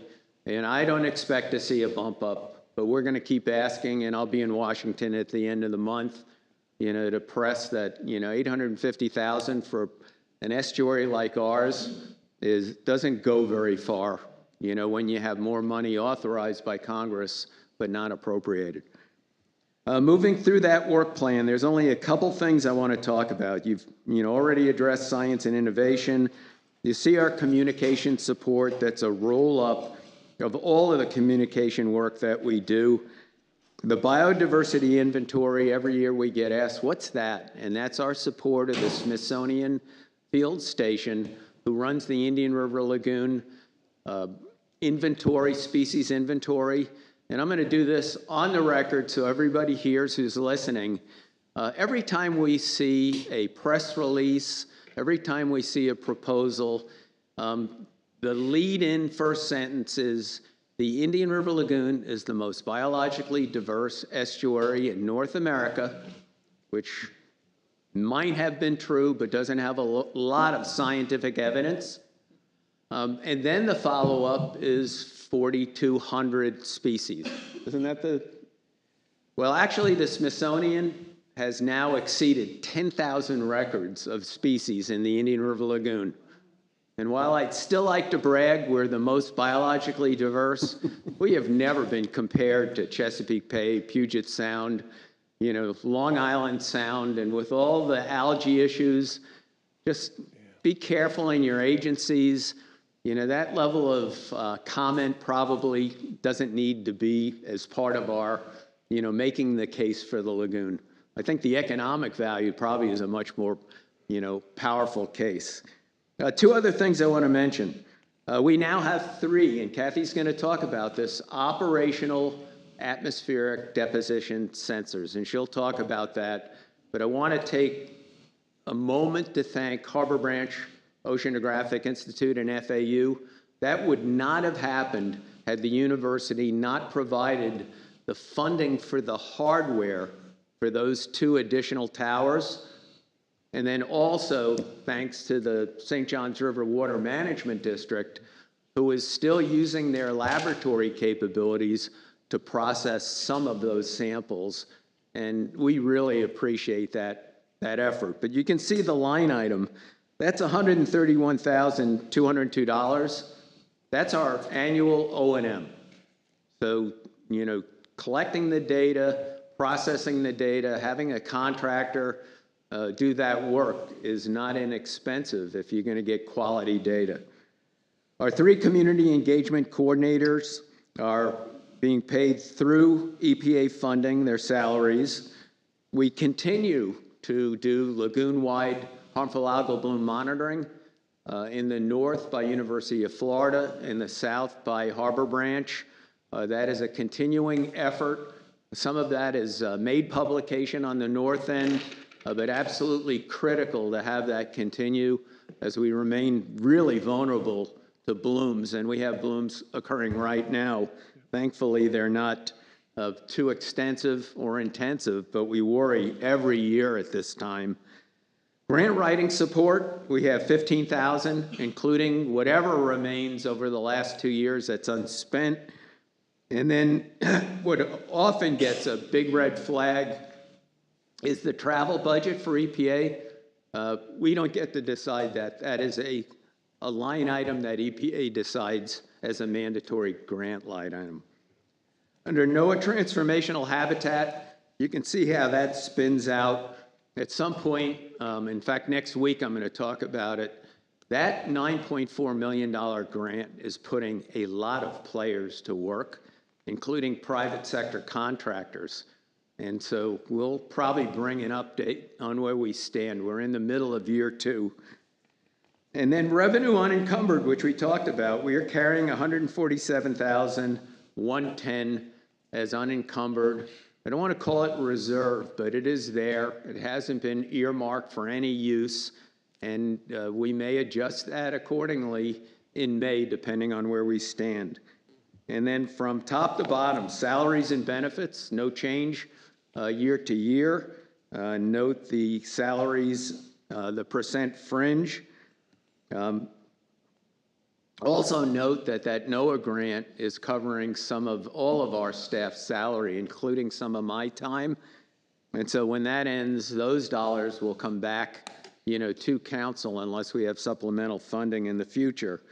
No change in facilities expenses, no change in administrative costs. However, Dan, in our detail sheet, which is the backup documentation, we have kind of highlighted insurance.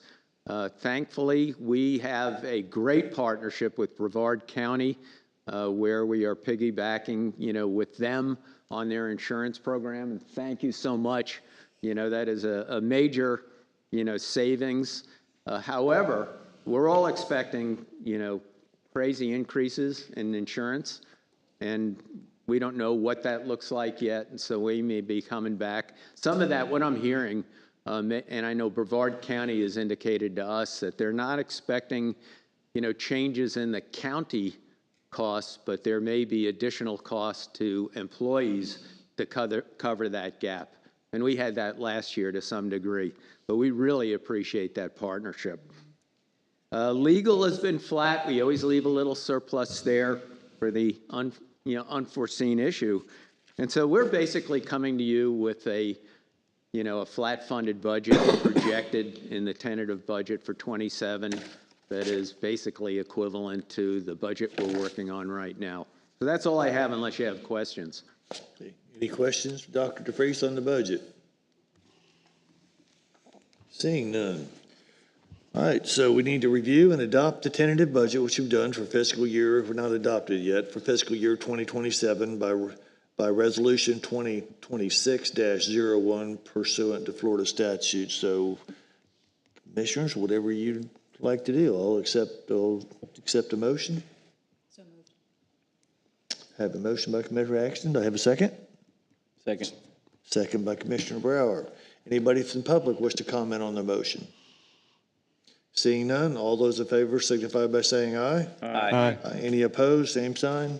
Hearing none, passes unanimously. All right, moving on to fiscal year 2027 EPA work plan. This is really a formality based on the tentative budget that you just passed. So with the EPA, every year we have to supply it's a grant request. It's called the work plan.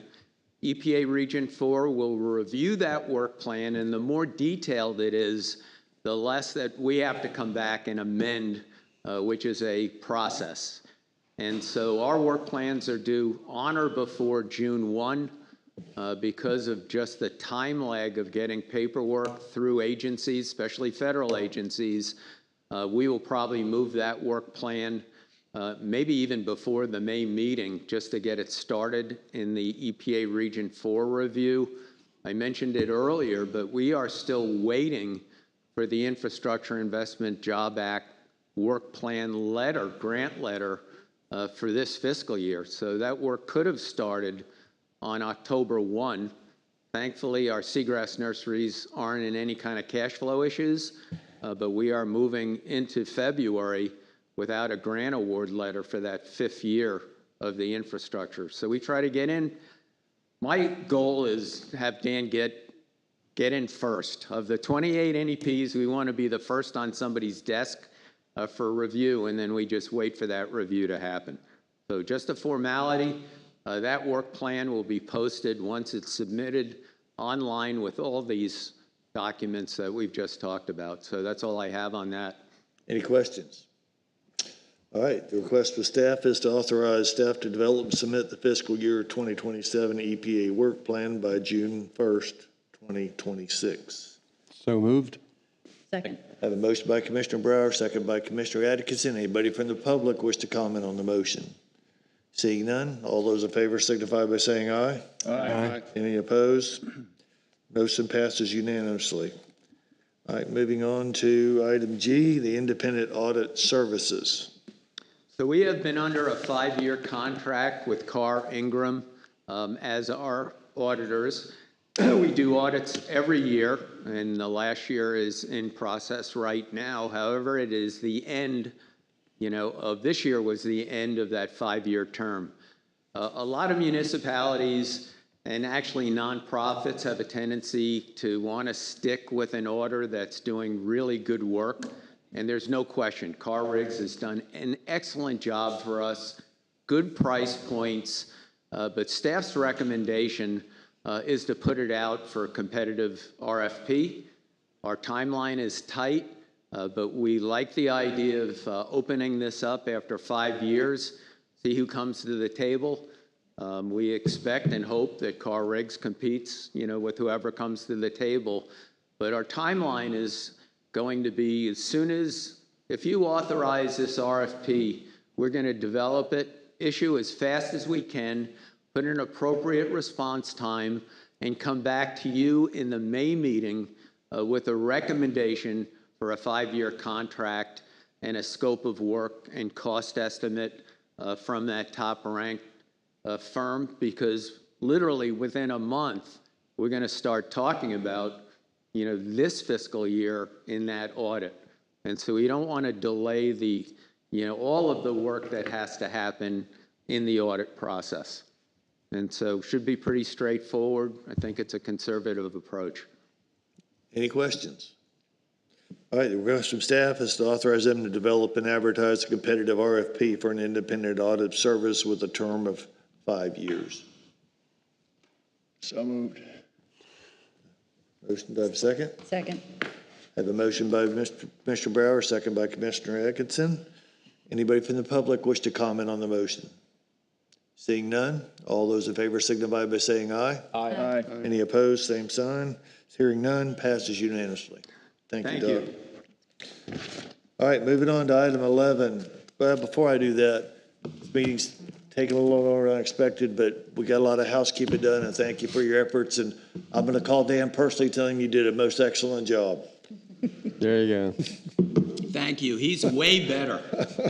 Second. All right, staff reports. Kathy.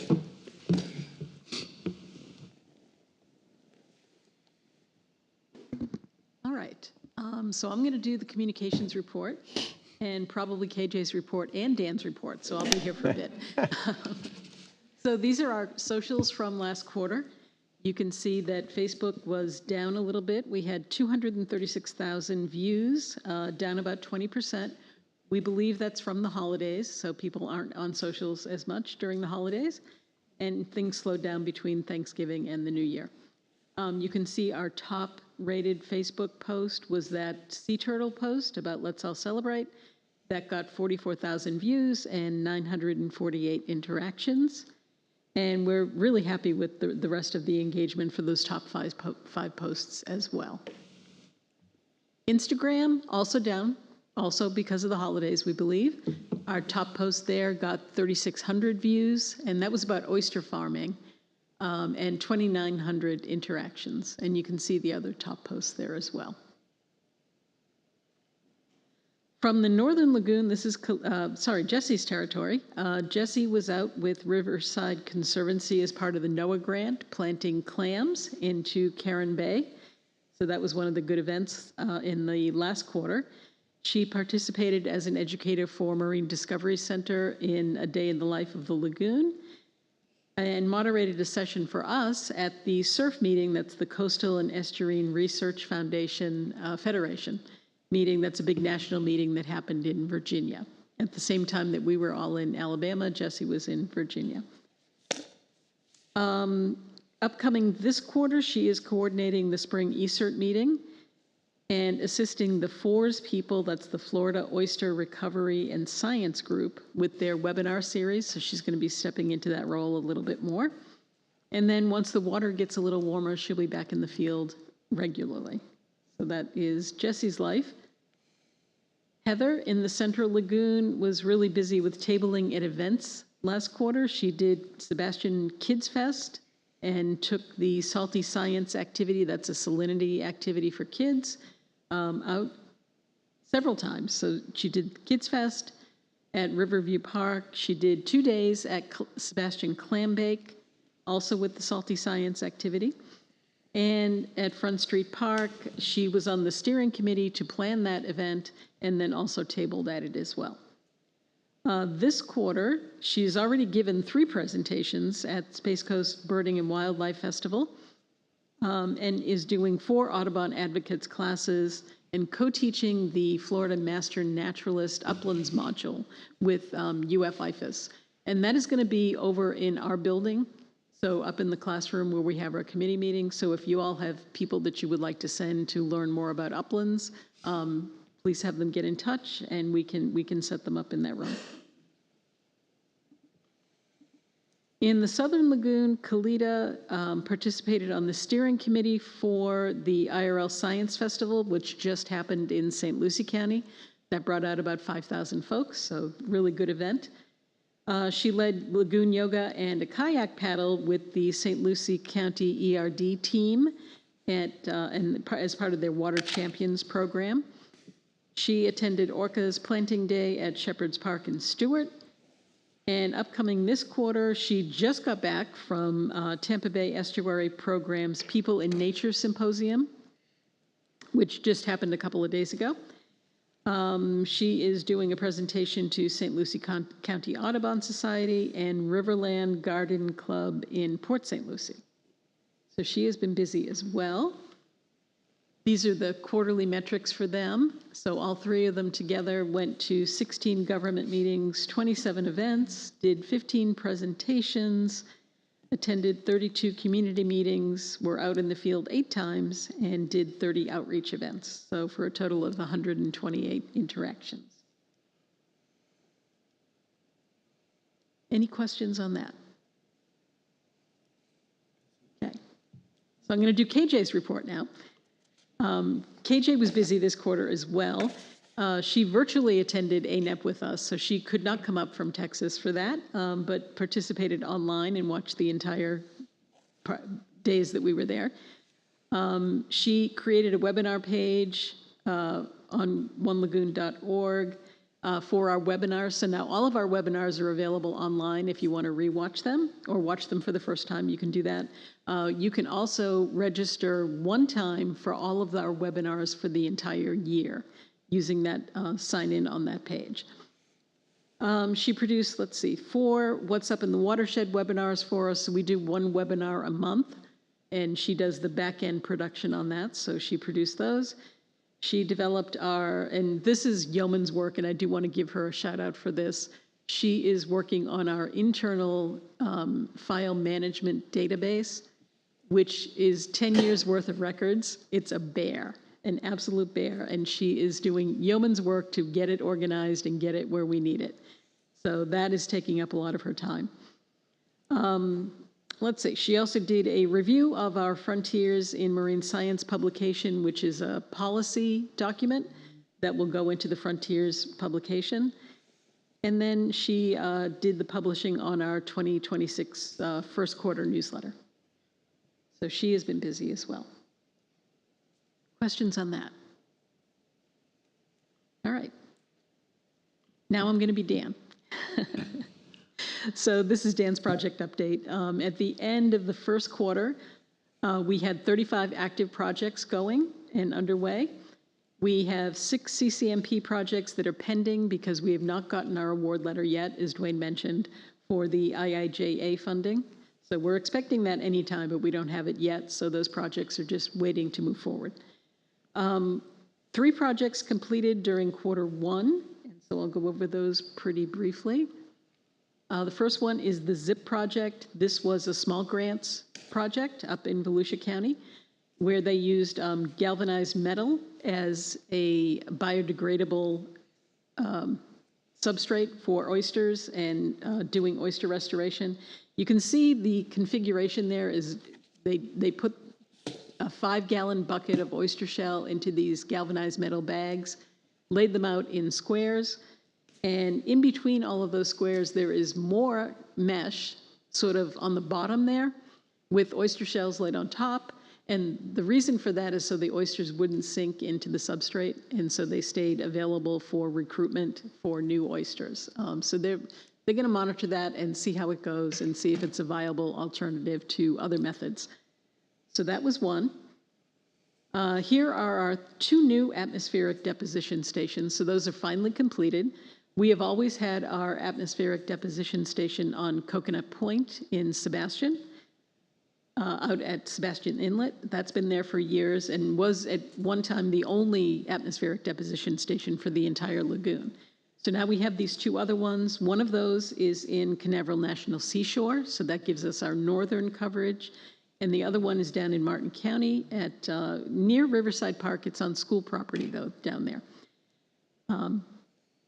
And so, yeah, those are the 2 of them. This is the completed view of those and some of the equipment.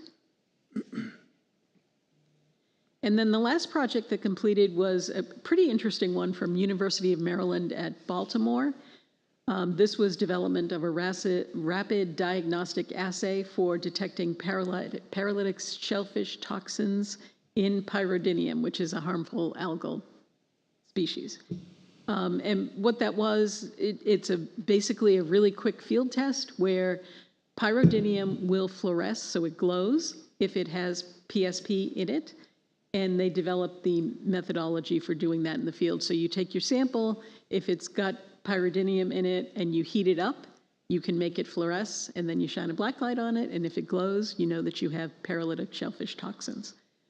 So pretty novel, pretty easy, and pretty inexpensive to do in the field, rather than taking it all back to the laboratory and running extensive testing on it. So.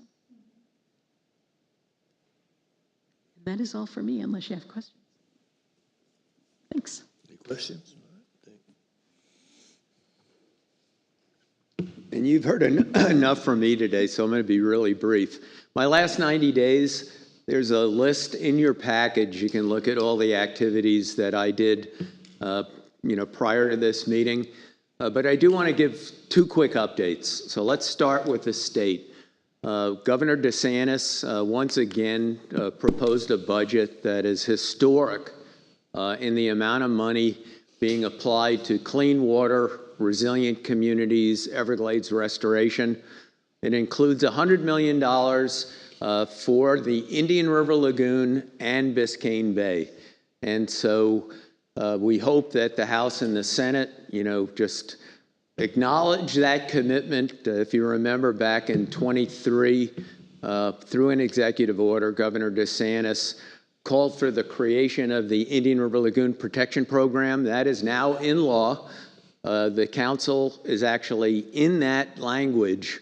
And so we're hoping that, we see an appropriation that will continue to fund local governments and municipalities doing really good work as part of the cost share program.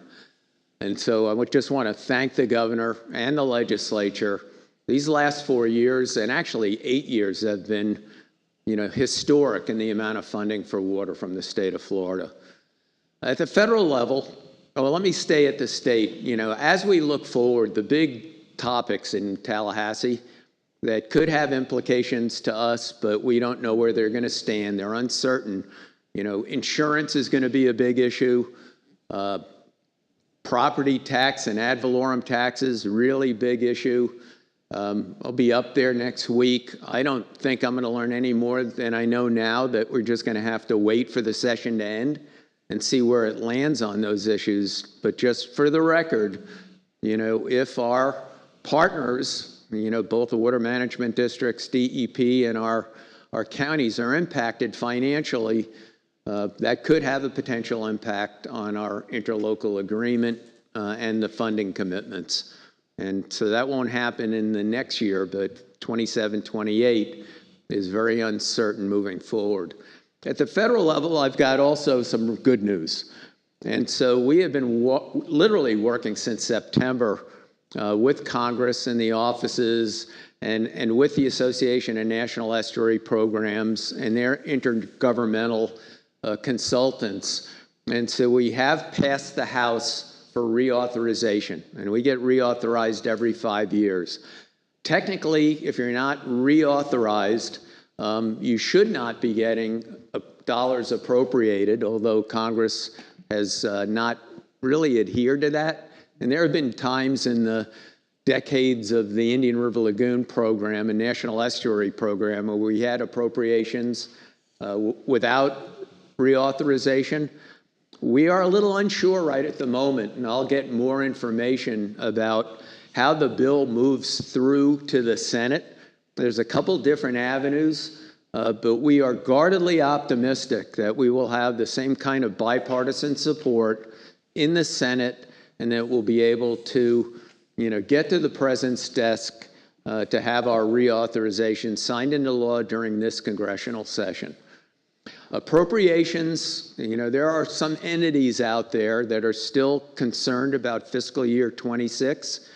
We do not have that problem, so we are secure in our current year funding coming through 320. What we don't know yet, and we're working very hard, both with House and Senate appropriation committees, is to make sure that our $850,000 holds through this appropriation process And that has begun already. So there's a lot of discussions within the offices, about dollars. And I should have a better handle, but you can never, ever predict appropriations until you're through that very complicated process. And if the House and the Senate don't have the exact same number, they're going to have to reconcile, just like up in Tallahassee. But we'll be watching that literally on a weekly basis. And that's it on the federal and state side, other than, we are going to be looking at a year from now, a new governor. We are going to see a lot of turnover both in Congress, and we're going to see a lot of turnover in Tallahassee. So we're going to be spending a lot of, November moving forward in 2026, educating new electeds, about what the National Estuary Program does and why we've had so much support. Upcoming, and there's some really good stuff coming up. So Florida Oceans Day is next week. We will convene at the Capitol. We'll do the Florida Ocean Alliance board meeting, but we also have a luncheon where most of the agency leadership and a number of electeds will actually come and give us updates on how they see this session moving forward. I'm going to stay I'm going up a day early and a day late to make the rounds, for our legislative delegates where I can get them, and also to have meetings with DEP. I have been asked by the Florida Office of Resilience. Each year, we are active participants and leaders in the Southeast and Caribbean Disaster Resilience Partnership, which includes everybody from North Carolina, down into Puerto Rico and U.S. Virgin Islands. And this will be the third time where the office just has so many conflicts and travel issues that I'll be representing the state of Florida in a panel of those states and territories to update, the progress we've made in coastal resilience, which has also been a historic investment during the tenure of Governor DeSantis. Also next week on Thursday, in fact, I've got a speech that I haven't written yet. We have the Indian River Lagoon Science Symposium. If you haven't registered, it's probably full, but it's going to be online so you can watch it. This is a very different year than we've had in the last, 14 years? So this will be the 14th. In the past, it's been 2 days, and in the past, it's been kind of broken up into highly technical science and student presentations and more presentations directed towards the general lay public. This year, it's a single day, and it's focused exclusively on technology and innovation.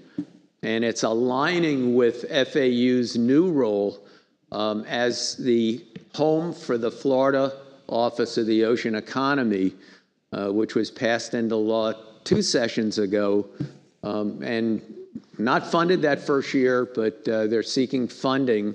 And I will keep everybody informed there.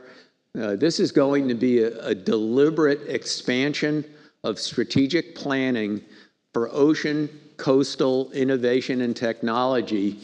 And part of my goal is to make sure that the work we do inshore doesn't get lost in the larger blue ocean economy, what I would call the traditional view.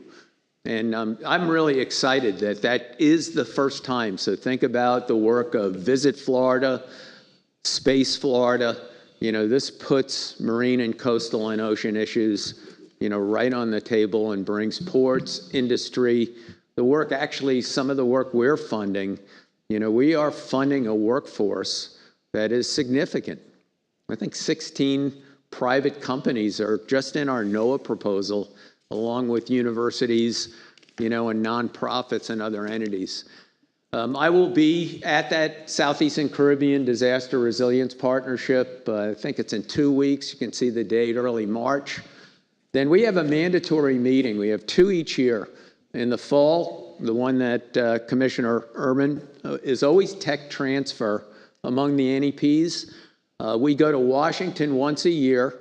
We always try to align that with the larger ocean issues on the Hill. This year it didn't quite pan out that way. But we'll have direct meetings with EPA headquarters in some of the regions.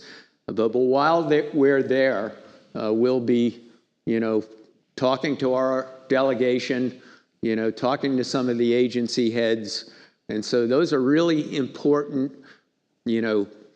visual impacts on the Hill about, what 28 NEPs are doing. And this is very much what they call cooperative federalism on the Hill. Leave it to government to make up a name that nobody understands. But the concept is that, and we are that concept, the federal government kind of seeds the priorities for the nation, but the work gets done at the state and local level. And lastly, and this is still a little bit uncertain, so Brevard County, our Space Coast Economic Development Commission has invited me to tag along on their DC trip. I'm there the week before, and normally I would have said no, but part of that trip, at least a week ago, was to take a tour of DC Water, which is viewed as one of the most advanced wastewater treatment systems in the world. The caveat now is that the DC Water had a catastrophic 75-inch mainline sewage pipe break, pouring hundreds of millions of gallons of raw sewage into the Potomac River. So it goes to show you that, accidents do happen. This one's a very bad one. And so I'm waiting to hear from EDC. If they're not going to do that tour, then I'm not going to duplicate office visits unless they want me there. And so that's going to be my week going into April, and then we'll see you all in May. Oh, and also I'm going to be giving a presentation, I guess, at Indian River County coming up on the 24th with the Balmoral Group, right? Yes, two of them. The first one will be to the Board of County Commissioners that morning with Balmoral. Then later that afternoon, I guess you're with the IRNA at Quail Valley talking about it too. So we're looking forward to that. And if you need more copies of the economic study, let us know. I think we're pretty much out, aren't we, with the printed? We have a few, but they're going fast. Those numbers have caught everybody's attention, even on a national level. And just this week, kind of made me crazy. And then I thought, you know what, it's better to be first.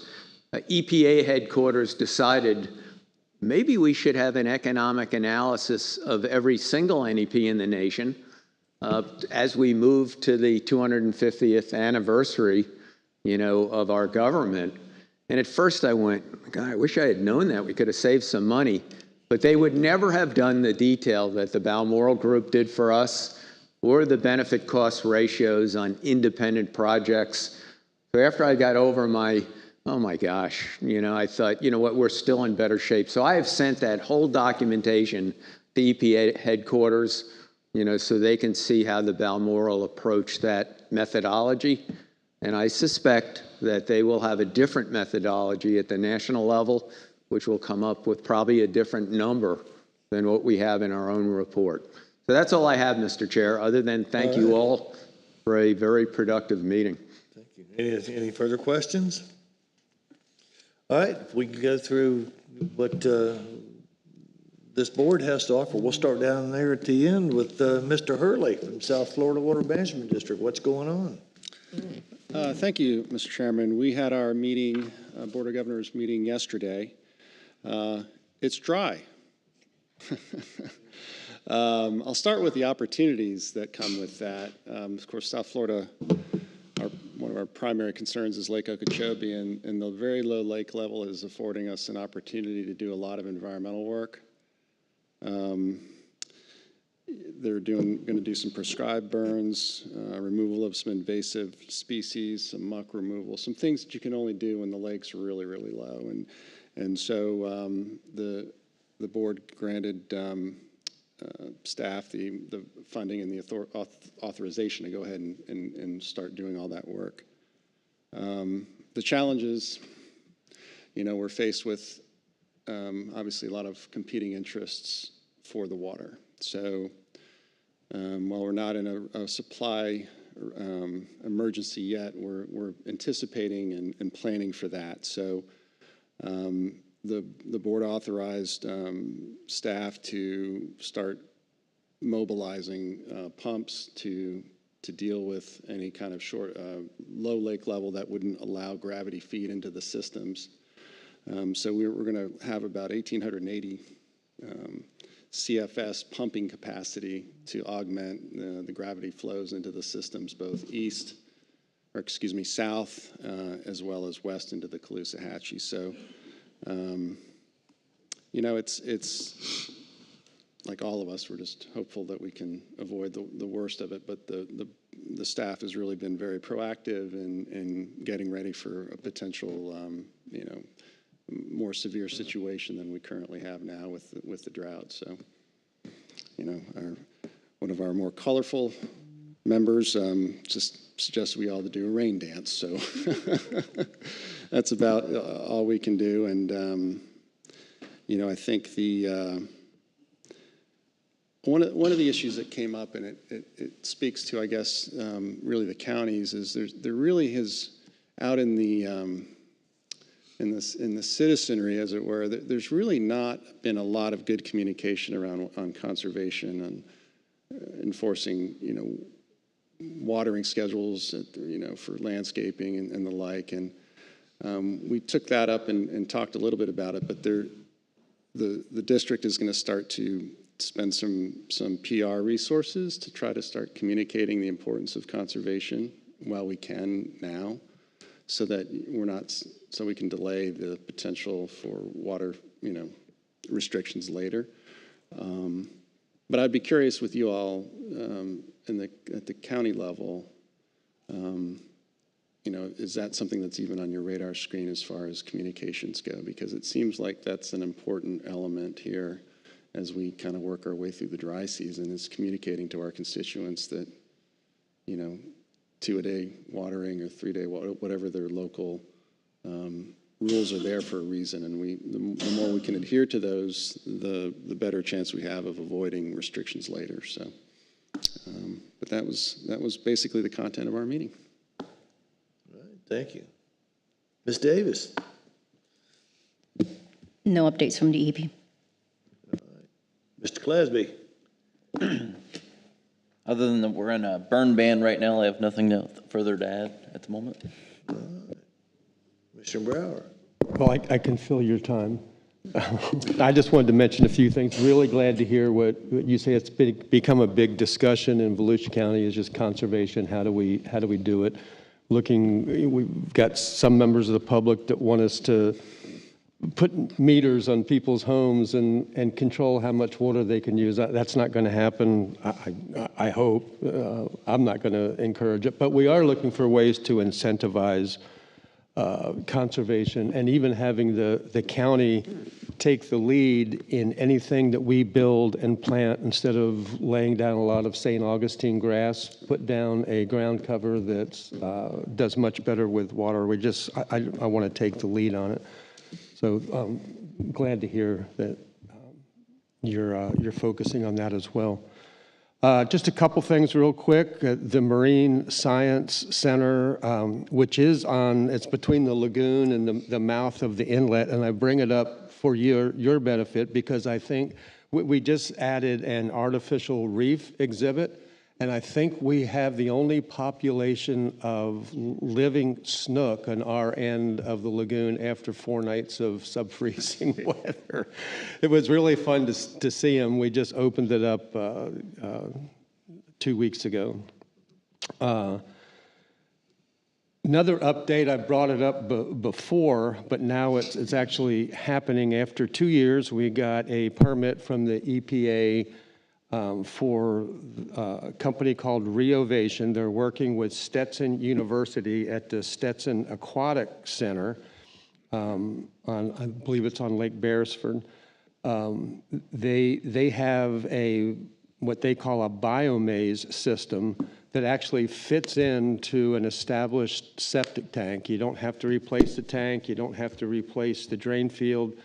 It looks like a biofilter. It drops in the tank. They inject oxygen, and I've watched it within 2 weeks For all of you that have ever seen the inside of a septic tank, it's not pretty, it's black water. In 2 weeks, it's clear.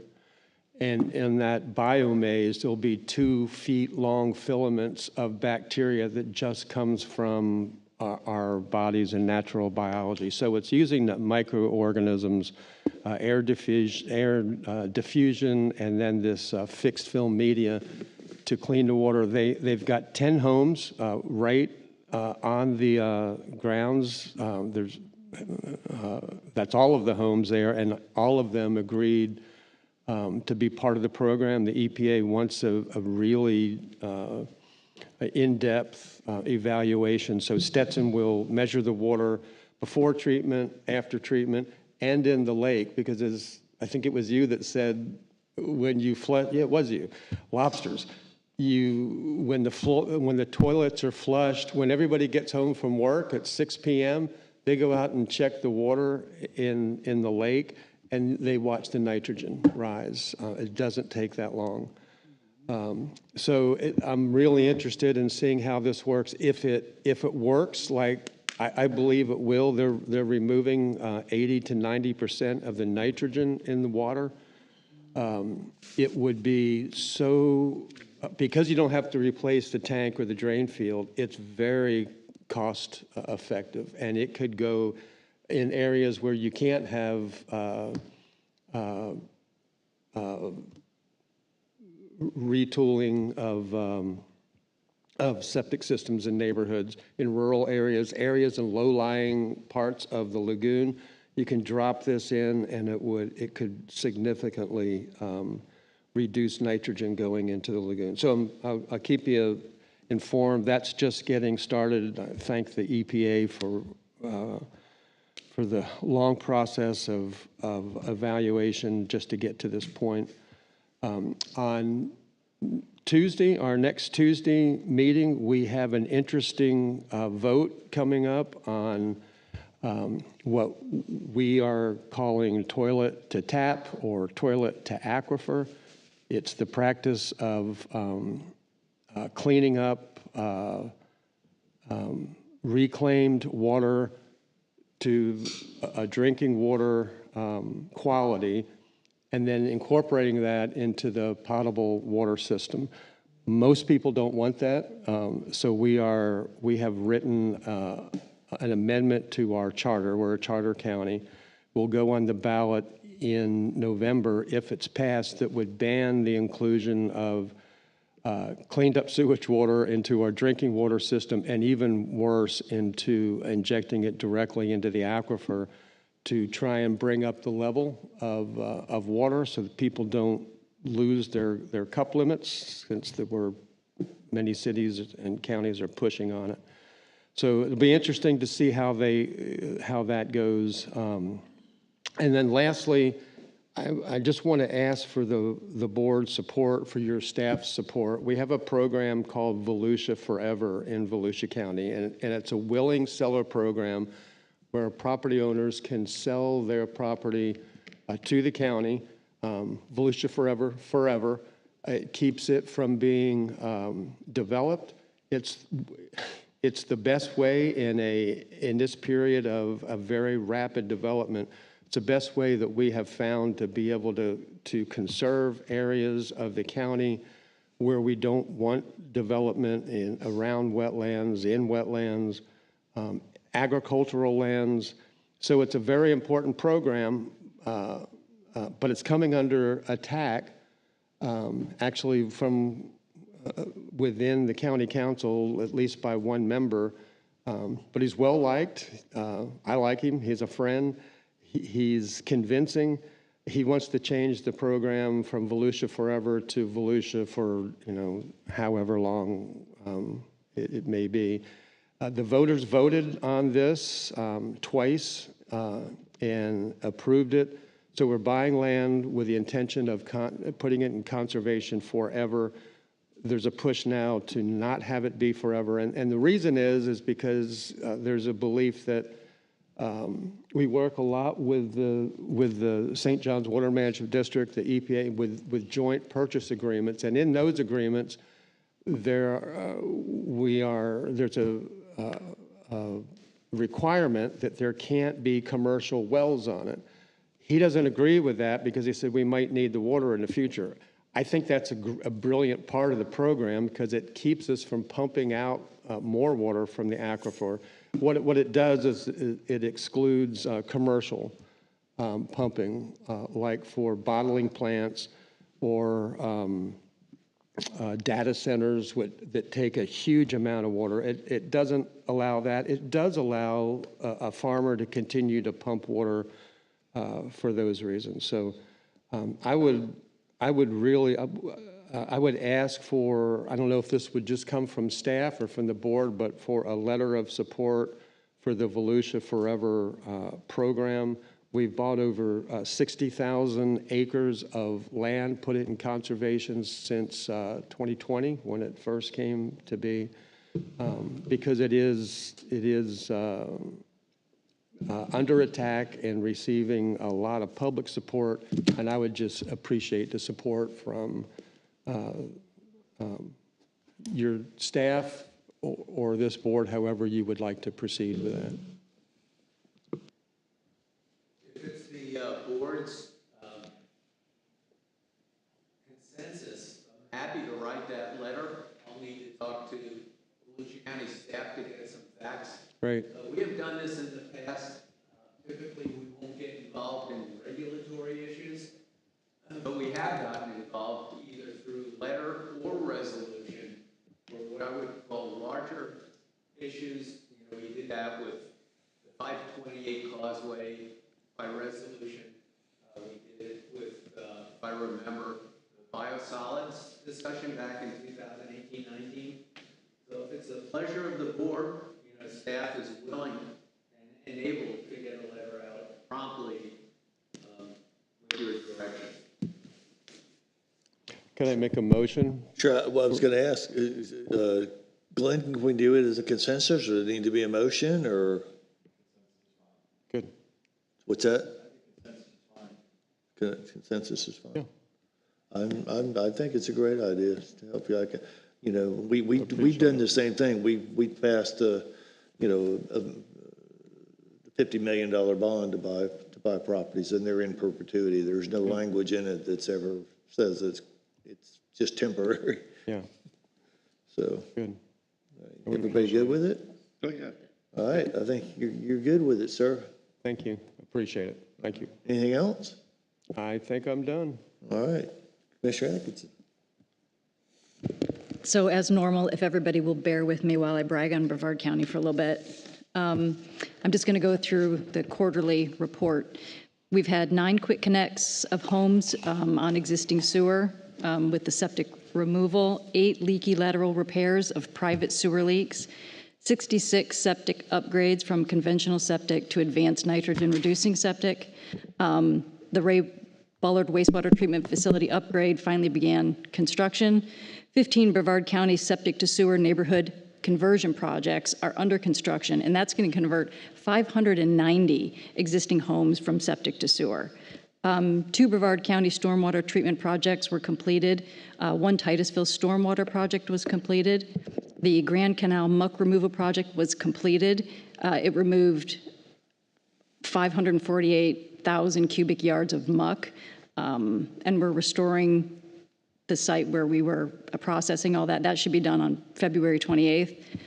The O'Galley Causeway Muck project was awarded, and we are mobilizing and preparing the sites. 100-acre muck capping project was awarded by Cocoa Beach and assigned to Brevard County to manage. 2 private landowners, for a price, are willing to provide muck placement sites. 3 oyster bar construction projects totaling almost 37,000 square feet were completed. 1 clam aquaculture site was seeded with 500,000 clams. 5 derelict vessels were removed. 14 applications for the sorrel funding were recommended for inclusion in the 2026 plan update. The County Commission approved a $6,000 minimum cost share for any property owner outside the sewer service area who replaces an old conventional septic with an enhanced nitrogen reducing septic system. And on Monday evening, we saved a manatee, which was cool. So having said all of that, obviously, Brevard County residents vote to tax themselves to make sure that we can do what we can to clean the Indian River Lagoon, right? So then we have, and this is my complaint, then we have Blue Origin, who we all want, right? We all want to be a Space Coast, that's who we are. But they applied recently to renew one of their wastewater discharge permits with DEP. And they were just trying to increase their output, should they need it. And the request was to discharge like 467,000 gallons per day into a retention pond. So not directly into the lagoon, but into a retention pond that eventually makes its way into the river. So public freaked out a little bit. Brevard County residents got a little upset. And so the county commission asked DEP to come and talk to us and listen to public comment, which they did and we appreciated. We were bummed though that Blue Origin didn't really show up. They sent someone, and I know that you were there, Dwayne, so if you have any thoughts you want to throw at this, it's fine. But I went and I spoke to DEP, and I was saddened by their response to several of my questions. So Brevard County taxes itself to clean the lagoon as best we can. We spend lots and lots and lots of money. And we want help from DEP to manage this issue. There were some suggestions that were made, and one of the things I said to the DEP representative who I was speaking with at length was, you guys are here to protect us, and protect our environment. And the response I got was, no, we're not. We're here to enact and make sure that everybody's following the rules. So the people who need to protect you are those people in Tallahassee. So I would just like to say to all of us, if you have conversations with your representatives, no matter where they are, some of these things need to be strengthened, and we don't really realize the harm they're doing or the potential harm they could do until they're dumping in your backyard. Yeah. So I think I know, and please correct me if I'm wrong, but I believe that the request that Blue Origin put out there to increase the amount, I think they took that off their request. So now they are just asking for a renewal, which I believe is probably going to get the okay, but it hasn't yet. So talk to your legislators and make sure that they understand that space is important, but taking care of our lagoon is also important. It shouldn't suffer. So. Is that request still open for public comment? I think it is. I think it's till the end of this month. I think it is, yeah. Yeah. So the update I received was public comments closed on February 6th. Ah, so no. Comments are currently under review. Yeah. And yes, a decision has not been made yet. May I ask you a question about that? So the process, because I don't understand it, when you have someone like Blue Origin come in to request a renewal of a permit, can DEP give them suggestions? Or do you just simply say, yes, this is fine, or no, it's not? So if the project meets rules and statutes, we approve according to what the rules and statutes allow. Right. We don't suggest, if it's meeting current criteria, we don't suggest something additional. Yeah, so that's where our legislators come in, because we have a long list of suggestions on how Blue Origin can be a better community partner. And yeah, that's all. But proud of Brevard County and everything that they do. And we are, for the first time that I'm aware of, a little bit concerned about our sorrel tax passing again, only because the conversations that are happening in our neighborhoods are very much, hey, why are we taxing ourselves to clean this lagoon and letting everybody else dirty it up? My feeling living here is it's going to pass, so we'll still have the funding that we need. But these are conversations I've never heard before. I've never heard people even questioning whether or not they would vote for it. So that's it. Thank you. It's very interesting. So, Mr. Bernique. Thank you, Mr. Chairman. Two quick things. One is the 10-year anniversary, really, of our annual report, and being a council for 10 years. I was here prior to that, and Chuck Jacoby sitting out there remembers these days, but prior to the establishment of this group and the great staff we have, that St. John's would fund a couple $100,000 for studies for years prior to that, year after year after year, and the scientists from FIT or wherever the money went would come and tell us, your lagoon's dying. Slowly but surely, we're losing grass. Chuck was a part of this, and we would sit there, but we didn't have the wherewithal or the money to do other than study it for decades. It is so nice to have this going on, to have turn dirt projects and a better analysis and a better understanding of this lagoon. Is just really phenomenal. And it's just seeing this report, I forget how long I've been at this, but I've been on this since the day we hired Dwayne, and that was a phenomenal day for this council and the beginning of all of this. So this is just great. What we're doing is phenomenal. I love what's going on. I love the engagement of the counties, both water districts. It's just a great step. And the second thing is, I just got back from 3 weeks in New Zealand. It's been on my bucket list forever. I did it.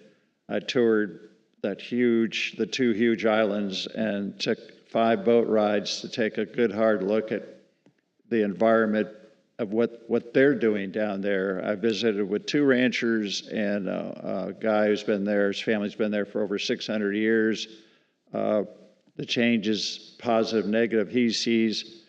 But the biggest thing I noticed that really hit me is when you ride down our turnpike or I-95, the side of the road is littered with plastic and debris. You don't see anything on a highway in New Zealand, nothing. They don't allow plastic down there. They don't like it in their environment. They don't even serve it on the airplane, Air New Zealand flying there. You eat on a bamboo spoon. You don't see any Disney balloons floating in the water like I do when I go offshore here in the Sargassum weed line. I see one balloon after another after another. You go in the Indian River Lagoon, you look in the mangroves, and you see plastic everywhere. It really is different there. They're very much more aware of their environment and that they hate plastic down there. And I know I've been preaching to here and on the Regional Planning Council I serve on, and in St. John's, I've been preaching that we need to, as all of us, county commissioners, water board members, everybody, the New Zealanders have got it right. They have eliminated it, they don't allow it, they don't sell it, and you can't get it in that country for anything, for dry cleaning, over your clothes, nothing. And yet we sit here with a lagoon with trillions of microplastics in our lagoon floating. Just a comment I wanted to make in my travels I saw. Thirdly, it's so refreshing having Tom Hurley come from South Florida. He has been a part of the Upper Basin for Martin County, Indian River County, he knows St. Lucie County, he knows. It's really nice to have both ends of this council with someone like Tom who knows that region so well. He brings so much expertise, and so I'm really glad that he's joined this council. Thanks, Doug. Thank you. Anything else? All right, well, thanks. Well, in Indian River County, Can I ask him a we've quick got a lot question? of good things going. You heard me mention something earlier with the CRA with Sebastian around the lagoon, doing some stuff to get people off septic and onto sewer. With that, along with the other project going on, but I got to tell you, you heard me mention it to Mr. Brower, our Environmental Lands Acquisition Committee, who Heather actually serves on with us, and she does a great job. We're moving ahead with purchase of numerous properties already. We've got a lot in the queue. We still have got $30 million left in the bank to spend, roughly, but we're buying numerous properties lately that'll go in conservation, or they'll be for county parks, such as, just trails, walking trails, or whatever the case may be that's needed for that area. And we're very happy. We're very happy how that's proceeding very well. And again, that was passed in 2022 with almost 80% of the vote being in favor of it. The other thing I really want to talk about briefly was, yes, you heard me mention, and Dr. Freese mentioned earlier, he's coming to Indian River County for the Board of County Commissioners meeting on February the 24th. And then that evening, he's speaking to the Indian River Neighborhood Association at 5 o'clock at Quail Valley, which is a paid thing for them. They use it for fundraiser. But what we're so glad about that Dr. DeFries is coming to speak, and also we have invited Balmoral to come speak with us at the meeting. You heard the presentation that Balmoral gave. I'm going to have to give it to my board and have to give it to the probably we'll have a good amount of people show up for this, but Balmoral's coming. They didn't do it for free. We paid a little money for it, but it's pretty cheap, and we're going to move it to the early part of the meeting so we can get through it because we're expecting a lot of people to show up with regards to that. That same day, also on the 24th, I have staff, our natural resource staff, who's doing just a great job. And the reason it's coming forward now, because now we finally do have a natural resources staff. For years, we only had, say, one person, if any, or Public Works tried to do natural resources and things like that. So we have a full staff that's doing a great job, and we are going to form a Lagoon stakeholders committee. We're not calling it an advisory committee at this time because we want to see how this goes, because basically we wanted to get everybody that has a stake in the lagoon, such as our water district, such as our local Indian River Farms Water Control District, which handles the canals that go into the lagoon, and various other people and groups and organizations to be a part of this stakeholders committee. While it'll be a pseudo advisory committee, it won't be a formal committee such as our Beach and Shore Committee. We're going to try this out for a change to try to generate more interest and kind of take it away from commissioners to city councils picking who they want.